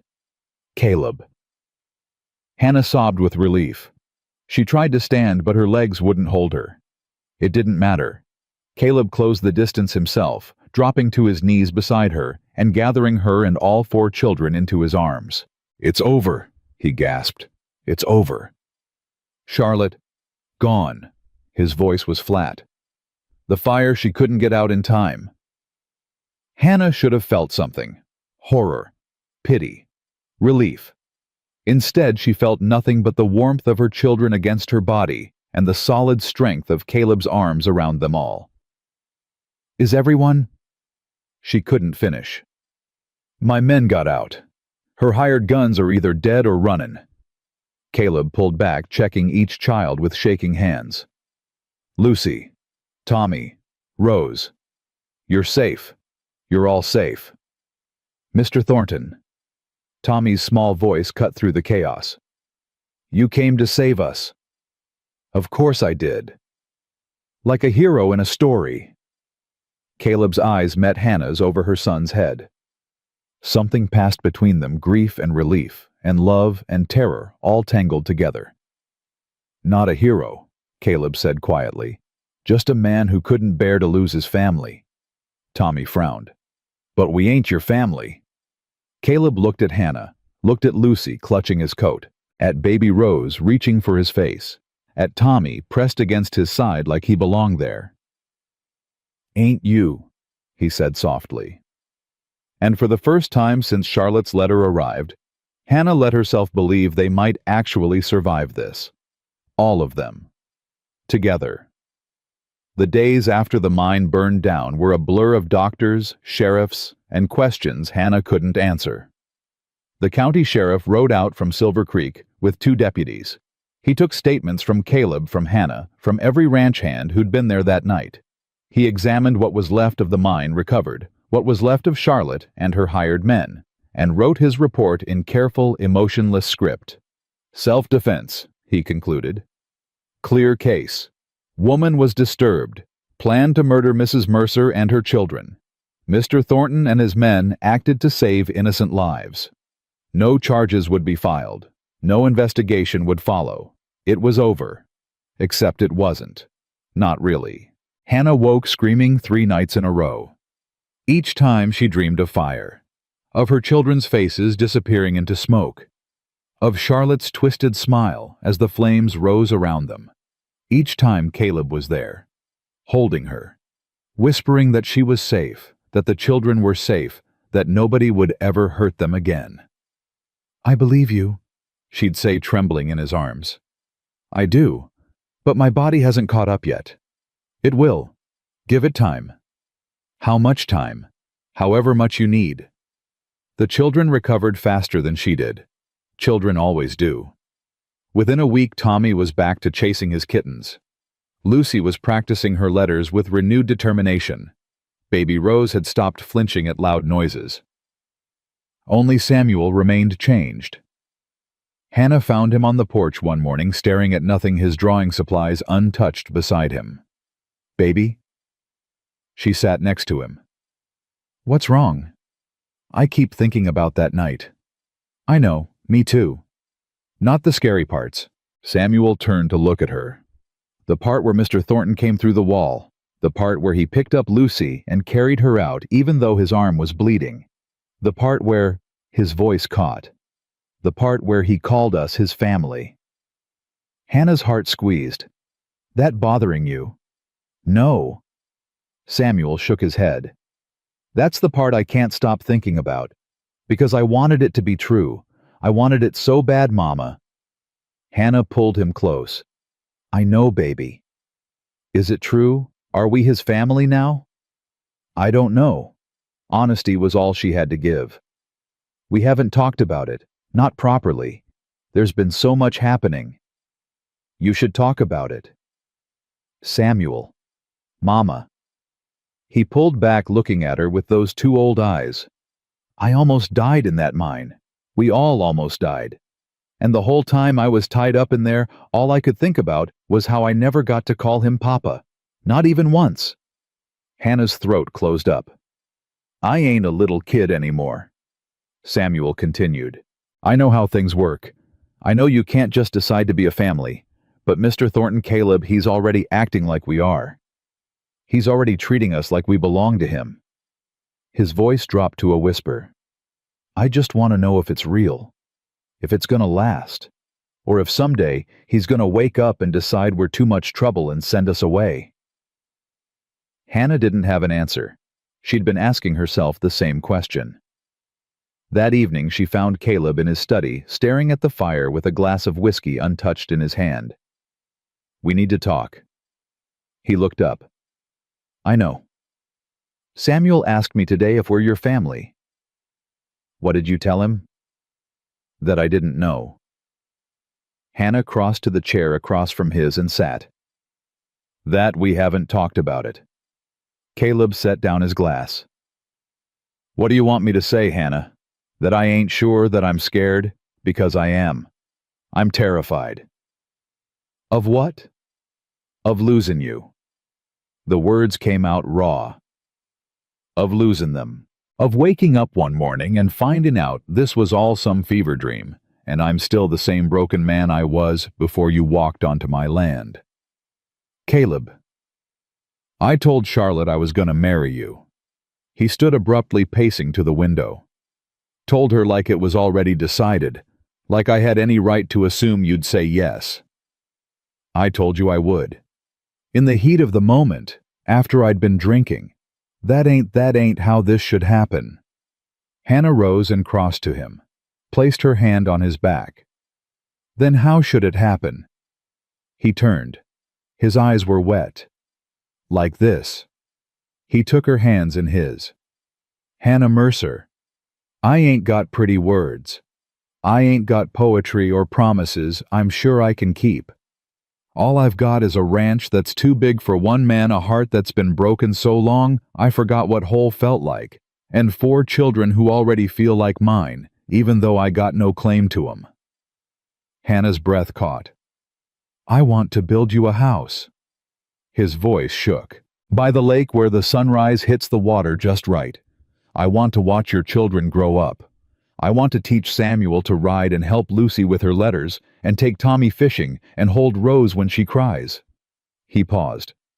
I want to be their father. Not because I'm trying to replace William, but because I got more love in me than I know what to do with, and they're the only ones who've ever made me want to give it away. Caleb. Let me finish. He squeezed her hands. I know you've got every reason to say no. I know I'm damaged goods. I know there's a woman buried in that mine who proves just how badly I can misjudge people. But I'm asking anyway, Hannah. I'm asking you to take a chance on me. To let me be your husband. To let me be their papa. He dropped to one knee. Marry me. Please. Hannah looked down at this man, this stubborn, scarred, beautiful man, who'd run into fire for barn cats and stood down entire towns and saved her children from a burning mine. Yes. The word came out steady. Sure. Caleb's face transformed. 8 years of walls, 8 years of armor crumbling in an instant. Yes. Yes. Hannah pulled him to his feet. Yes, I'll marry you. Yes, you can be their papa. Yes to all of it. He kissed her then, and it tasted like salvation. The wedding was small. Just family, really, which was all either of them wanted. Reverend Clark came out from Silver Creek, along with Mrs. Patterson Wallace and Jacob. The children stood at Hannah's side, scrubbed clean, and dressed in new clothes Caleb had ordered special from back east. Samuel held the ring. Do you, Caleb Thornton, take this woman to be your lawfully wedded wife? I do. And do you, Hannah Mercer, take this man to be your lawfully wedded husband? I do. Then by the power vested in me by the territory of Wyoming, I pronounce you husband and wife. Reverend Clark smiled. You may kiss the bride. Caleb did, thoroughly. Ooh. Tommy covered his eyes. Lucy giggled. Baby Rose clapped her hands like she understood. Samuel just watched a small smile playing at his lips. After the ceremony, while the adults drank champagne and the children ate cake, Samuel tugged at Caleb's sleeve. Mr. Thornton, I mean... He stumbled over the words. What do I call you now? Caleb crouched down to his level. What do you want to call me? Samuel's face worked through several emotions. I had a papa before. He was a good man. I know he was. Your mama told me. I don't want to forget him. You won't. Nobody's asking you to. Samuel bit his lip. But I want to have a papa again. Is that wrong? Caleb's eyes glistened. No, son. That ain't wrong at all. Then can I... Samuel's voice cracked. Can I call you Papa? Caleb pulled the boy into his arms, held him tight. I'd be honored. Over Samuel's shoulder, Hannah watched her son embrace his new father. Tears streamed down her face, and she didn't bother wiping them away. This was what she'd walked across Wyoming for, what she'd starved for, fought for, nearly died for. This moment, this family, this home. The first weeks of marriage were an adjustment for everyone. Caleb had spent 8 years living alone. He wasn't used to noise at breakfast, to children's laughter echoing through the halls, to small hands tugging at his coat asking for attention. He loved every second of it. Papa, watch me! Lucy had taken to calling him that immediately, like she'd been waiting her whole life for the chance. She showed him drawings, told him stories, demanded he carry her on his shoulders everywhere they went. She's gonna wear you out, Hannah warned one evening. Let her. Caleb smiled. I got 8 years of fathering to catch up on. Tommy was shyer, but he warmed up in his own way. He started bringing Caleb small treasures, interesting rocks, fallen feathers, once a very indignant toad, and leaving them on his desk without a word. I think he likes you, Hannah said, finding a particularly muddy stone next to Caleb's ledgers. I think he's trying to start a natural history museum. Caleb tucked the stone into his pocket anyway. Good thing I've got space. Baby Rose was easiest. She'd always been affectionate, and now she had a new target for her affection. Caleb learned to do paperwork with a toddler in his lap, to conduct business meetings with tiny fingers clutching his shirt, to fall asleep in his chair, with Rose curled against his chest. You're a natural, Hannah told him. I'm making it up as I go. That's what parenting is. But it was Samuel who changed the most. The boy who'd been forced to grow up too fast started slowly to be a child again. He played, he laughed. He got dirty and scraped his knees and came home crying, not because of hunger or fear, but because Tommy had said something mean about his drawing. Normal problems, normal tears. It was the most beautiful thing Hannah had ever seen. One evening she found Samuel and Caleb in the study together. Caleb was teaching Samuel to play chess, the two of them bent over the board with matching expressions of concentration. You're too soft, Caleb said. You gotta think 3 moves ahead. What happens if you take that pawn? You'll take my knight. And then... Samuel studied the board. His eyes widened. Oh, I see it now. Good. So what should you do instead? Hannah watched from the doorway, her heart full to bursting. This was what William would have wanted. Not a replacement, but a continuation. Someone to teach their son. Someone to love their daughters. Someone to be there for all the moments he couldn't be. Thank you, she thought, sending the words somewhere William might hear them. Thank you for sending us here. Thank you for sending us him. Spring arrived slowly, melting the snow in patches, revealing the brown grass beneath. And with spring came the house. Caleb had been working on it in secret, riding out every afternoon, with a crew of builders refusing to let Hannah see until it was finished. Close your eyes. They stood at the edge of the property, all 6 of them, the children bouncing with excitement. Caleb, this is ridiculous. Close 'em. She closed her eyes. He took her hand and led her forward. She could hear the children whispering, trying not to giggle. Okay, open. Hannah opened her eyes. The house stood at the edge of the lake, exactly where Caleb had described. Pine walls, stone chimney-wide porch with a swing. Big windows facing the water. A garden plot already turned and waiting for planting. It was perfect. Caleb, wait, there's more. He led her up the porch steps past the swing to the front door. Above the frame, a wooden sign had been hung. Thornton Family, it read. Not for sale. Hannah burst into tears. Is that good crying or bad crying? Tommy asked nervously. Good crying? Hannah managed. Very, very good crying. Caleb pulled her into his arms. Welcome home, Mrs. Thornton. The children swarmed around them, hugging whatever legs and arms they could reach. Lucy was crying too. Tommy looked confused but happy. Baby Rose was trying to eat her own fingers. And Samuel stood a little apart, watching with shining eyes. Papa? Caleb looked over Hannah's shoulder. Yeah, son? Can I see my room? Caleb smiled. It's the one with the window facing east, so you can watch the sunrise. Samuel's face lit up. He ran into the house, the others following, their voices echoing through rooms that had never known a family's warmth. You built this for us, Hannah whispered. I built this for us, Caleb corrected. All of us. Together. When did you even have time? Every afternoon for the past 3 months. Drove Wallace crazy with the secrecy. He pulled back enough to look at her. I wanted to give you something, Hannah. Something that was yours, ours. Not something inherited or borrowed or temporary. It's perfect. It's home. She kissed him then, right there on the porch of their new house, with their children's laughter ringing through the rooms and the spring sun warming their backs. It was home. Finally. Completely home. The town came around eventually. It started with small things. The baker's wife nodding to Hannah on the street. The general store clerk calling her Mrs. Thornton without sneering.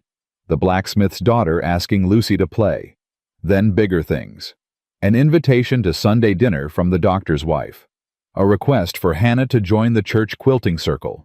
A suggestion that perhaps maybe there might be a position on the town council for Mr. Thornton if he was interested. What changed? Hannah asked Mrs. Patterson one afternoon.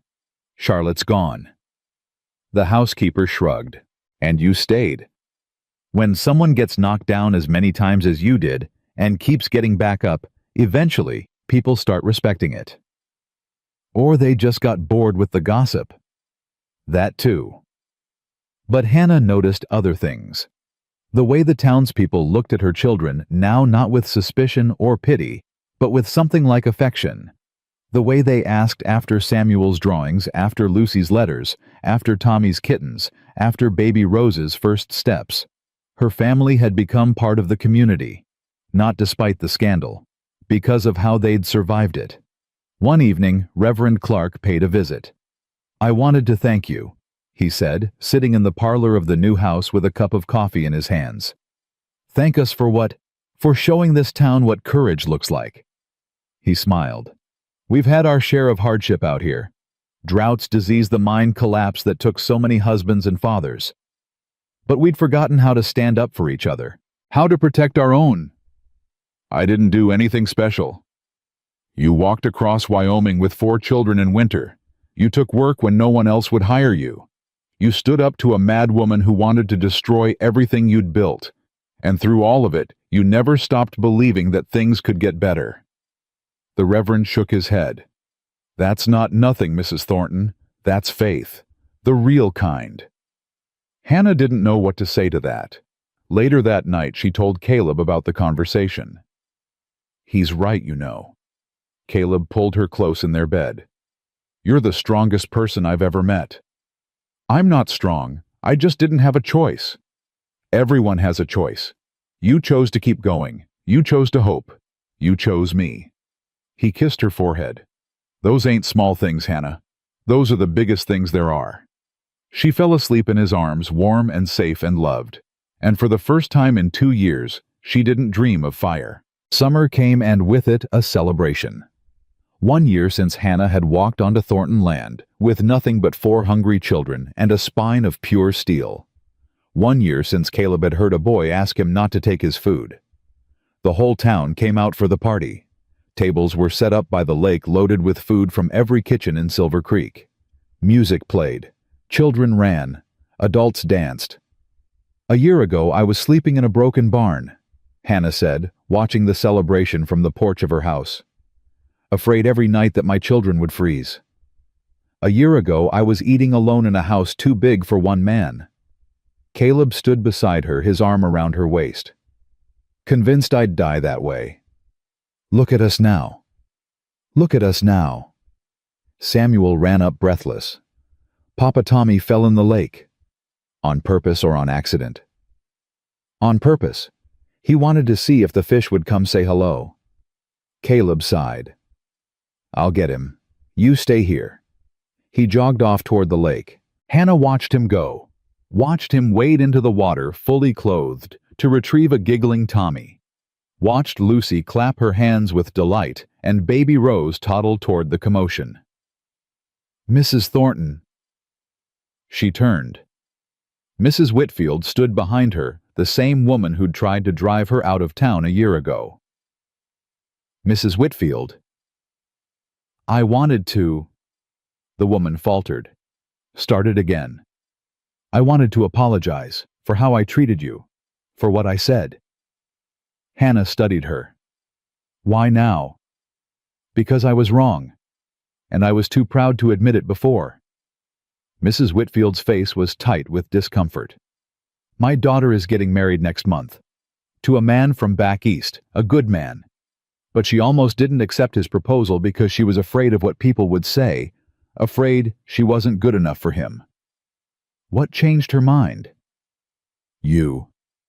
Mrs. Whitfield's voice cracked. She said if Hannah Thornton could survive what she survived and still find happiness, then surely Rebecca Whitfield could take a chance on love. Hannah didn't know what to say. I'm not asking for forgiveness. Mrs. Whitfield continued. I don't deserve it. I just wanted you to know that your story, it mattered. It changed things. It changed me. She walked away before Hannah could respond. That night after the last guest had left and the children were asleep, Hannah and Caleb sat on the porch swing together watching the stars. Mrs. Whitfield apologized to me today. I heard. Wallace told me. Caleb's arm tightened around her. How do you feel about it? Confused, grateful, a little angry still. She paused. Mostly just... tired. Tired of carrying the weight of what people think about me. Then put it down. What? The weight. Put it down. Caleb turned to look at her. You don't owe these people anything. Not forgiveness, not gratitude, not even your time. You made a life here despite them, not because of them. I know, but they're still our neighbors, still our community. And they'll get along just fine whether you forgive them or not. The question is, what do you need, Hannah? What would make you happy? She thought about it, really thought. I need to let it go. she said finally. Not for them. For me. Carrying all that anger, it's heavy. And I'm tired of being heavy. Then let it go. Just like that. Just like that. He pulled her closer. You're not the same woman who walked onto my land a year ago, Hannah.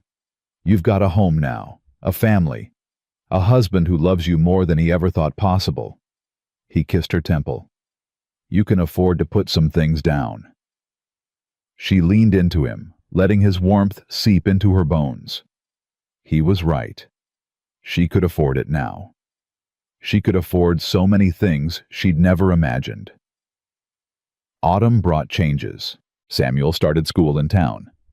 Really started with proper books and proper teachers and children his own age who'd never known him as that poor Mercer boy. Lucy turned 5 and demanded a party with cake and presents and all the important people, which turned out to be the barn cats, the horses, and Caleb. Tommy announced he wanted to be a veterinarian when he grew up, a word he'd learned from the doc in town who'd come to check on a sick calf. And baby Rose said her first real sentence. Papa home. She said it every evening around sunset, toddling to the window to watch for Caleb's horse. Papa home, she'd ask. Papa home. And every evening, Caleb would ride up, see her small face pressed against the glass, and his whole expression would transform. I'm home, he'd say, sweeping her into his arms. Papa's home. One evening, Hannah found him crying, not sobbing, just quiet tears sliding down his weathered cheeks as he sat in his study, holding one of Samuel's old drawings. Caleb, what's wrong? Nothing. He wiped his face roughly. Nothing's wrong. That's the problem. I don't understand. I spent 8 years believing I'd never have this. He held up the drawing, the one from that very first day, the stick figures holding hands. Believing I didn't deserve it. That Charlotte was right, that I wasn't enough, that nobody would ever want to build a life with me. Hannah knelt beside his chair. And now, she asked softly, now I've got more than I ever dreamed of. A wife who loves me. Children who call me Papa. A home that's actually a home. He shook his head. I don't know what I did to deserve it, Hannah. I really don't. You were kind. She took his hand. You saw a bleeding boy and didn't look away. You gave a starving family food without asking anything in return. You defended a woman's honor to an entire town. She squeezed his fingers. You earned this, Caleb. Every bit of it. He pulled her into his lap, burying his face in her hair. I love you, he whispered. More than I knew I could love anything. I know. She stroked his back. I love you too. They sat like that for a long time, holding each other while the fire crackled and the house settled around them, and their children slept safely in their beds. Winter came again. The first anniversary of the night, everything changed. Hannah woke before dawn as she always did. But this morning, instead of starting breakfast, she stood at the window and watched the snow fall. A year ago, she'd been terrified of this sight. Snow meant cold. Cold meant danger. Danger meant another night of wondering if they'd survive to see morning. Now snow meant something different. It meant Samuel would come bounding downstairs demanding hot chocolate. It meant Lucy would insist on building a snowman. It meant Tommy would try to catch snowflakes on his tongue, while Rose watched from the window, too small yet to play in the cold. It meant Caleb would pull her close at night, and they'd fall asleep listening to the wind, warm and safe and together. Penny for your thoughts. She turned. Caleb stood in the doorway, hair tousled from sleep, watching her with soft eyes. I was thinking about last year. About how different everything is. Good different. The best different. She crossed to him, wrapped her arms around his waist. I thought I'd lost everything when William died. I thought my life was over. But it wasn't over. It was just waiting. For you. For this. He held her tight. I thought the same thing when Charlotte left. Thought love had beaten me, that I'd never recover. And now I know better. He pulled back, cupping her face in his hands. Love didn't beat us, Hannah. Love saved us. It just took us a while to find each other. Footsteps thundered overhead. The children were awake. Mama, Papa, it's snowing. We know, baby, Hannah called back. Can we go outside? Please, please, please. Hannah looked at Caleb. He grinned. Race you to the door, he said, and took off running. Cheater! She chased after him, laughing. They burst out the front door together, the children spilling out behind them, everyone still in their nightclothes, snow swirling around them like a blessing. Samuel threw a snowball at Caleb's back. Caleb spun around in mock outrage and chased him across the yard. Lucy tried to catch snowflakes on her tongue. Tommy declared he was going to build the biggest snowman in Wyoming history. Rose clutched Hannah's leg and laughed at everything, understanding nothing except that her family was happy. Hannah watched them, her family, and felt something settle into place inside her. A year ago, she'd walked across Wyoming with nothing but 4 children and a prayer. Now she had everything. A home, a husband, a family that had been built not from blood, but from choice, from kindness, from the simple, radical act of refusing to give up. Caleb caught her eye across the yard, Samuel squirming in his arms, both of them covered in snow and grinning like fools. Happy, he called. Yes, she called back. And she meant it. Completely. Finally. Forever. Because in the end, that's what love was. Not the absence of pain or the promise of ease. It was the choice to keep going. To keep hoping. To keep building even when everything you'd built before had burned to the ground. Hannah Mercer. Hannah Thornton now had lost everything once. Her husband. Her home. Her faith that the world could be kind. But she'd found it again. All of it. In a silent rancher with a wounded heart. In a boy who drew pictures for strangers. In a family that had chosen each other again and again, through fire and fear and everything in between. The snow kept falling soft and white, covering the tracks of everyone who'd walked before. But inside the house by the lake, inside the home, with the sign that read, Thornton family, not for sale. 5 children and 2 parents gathered around a fire, warm and whole and together. And they lived. Not happily ever after, life was never that simple. But happily, fully, completely. They lived.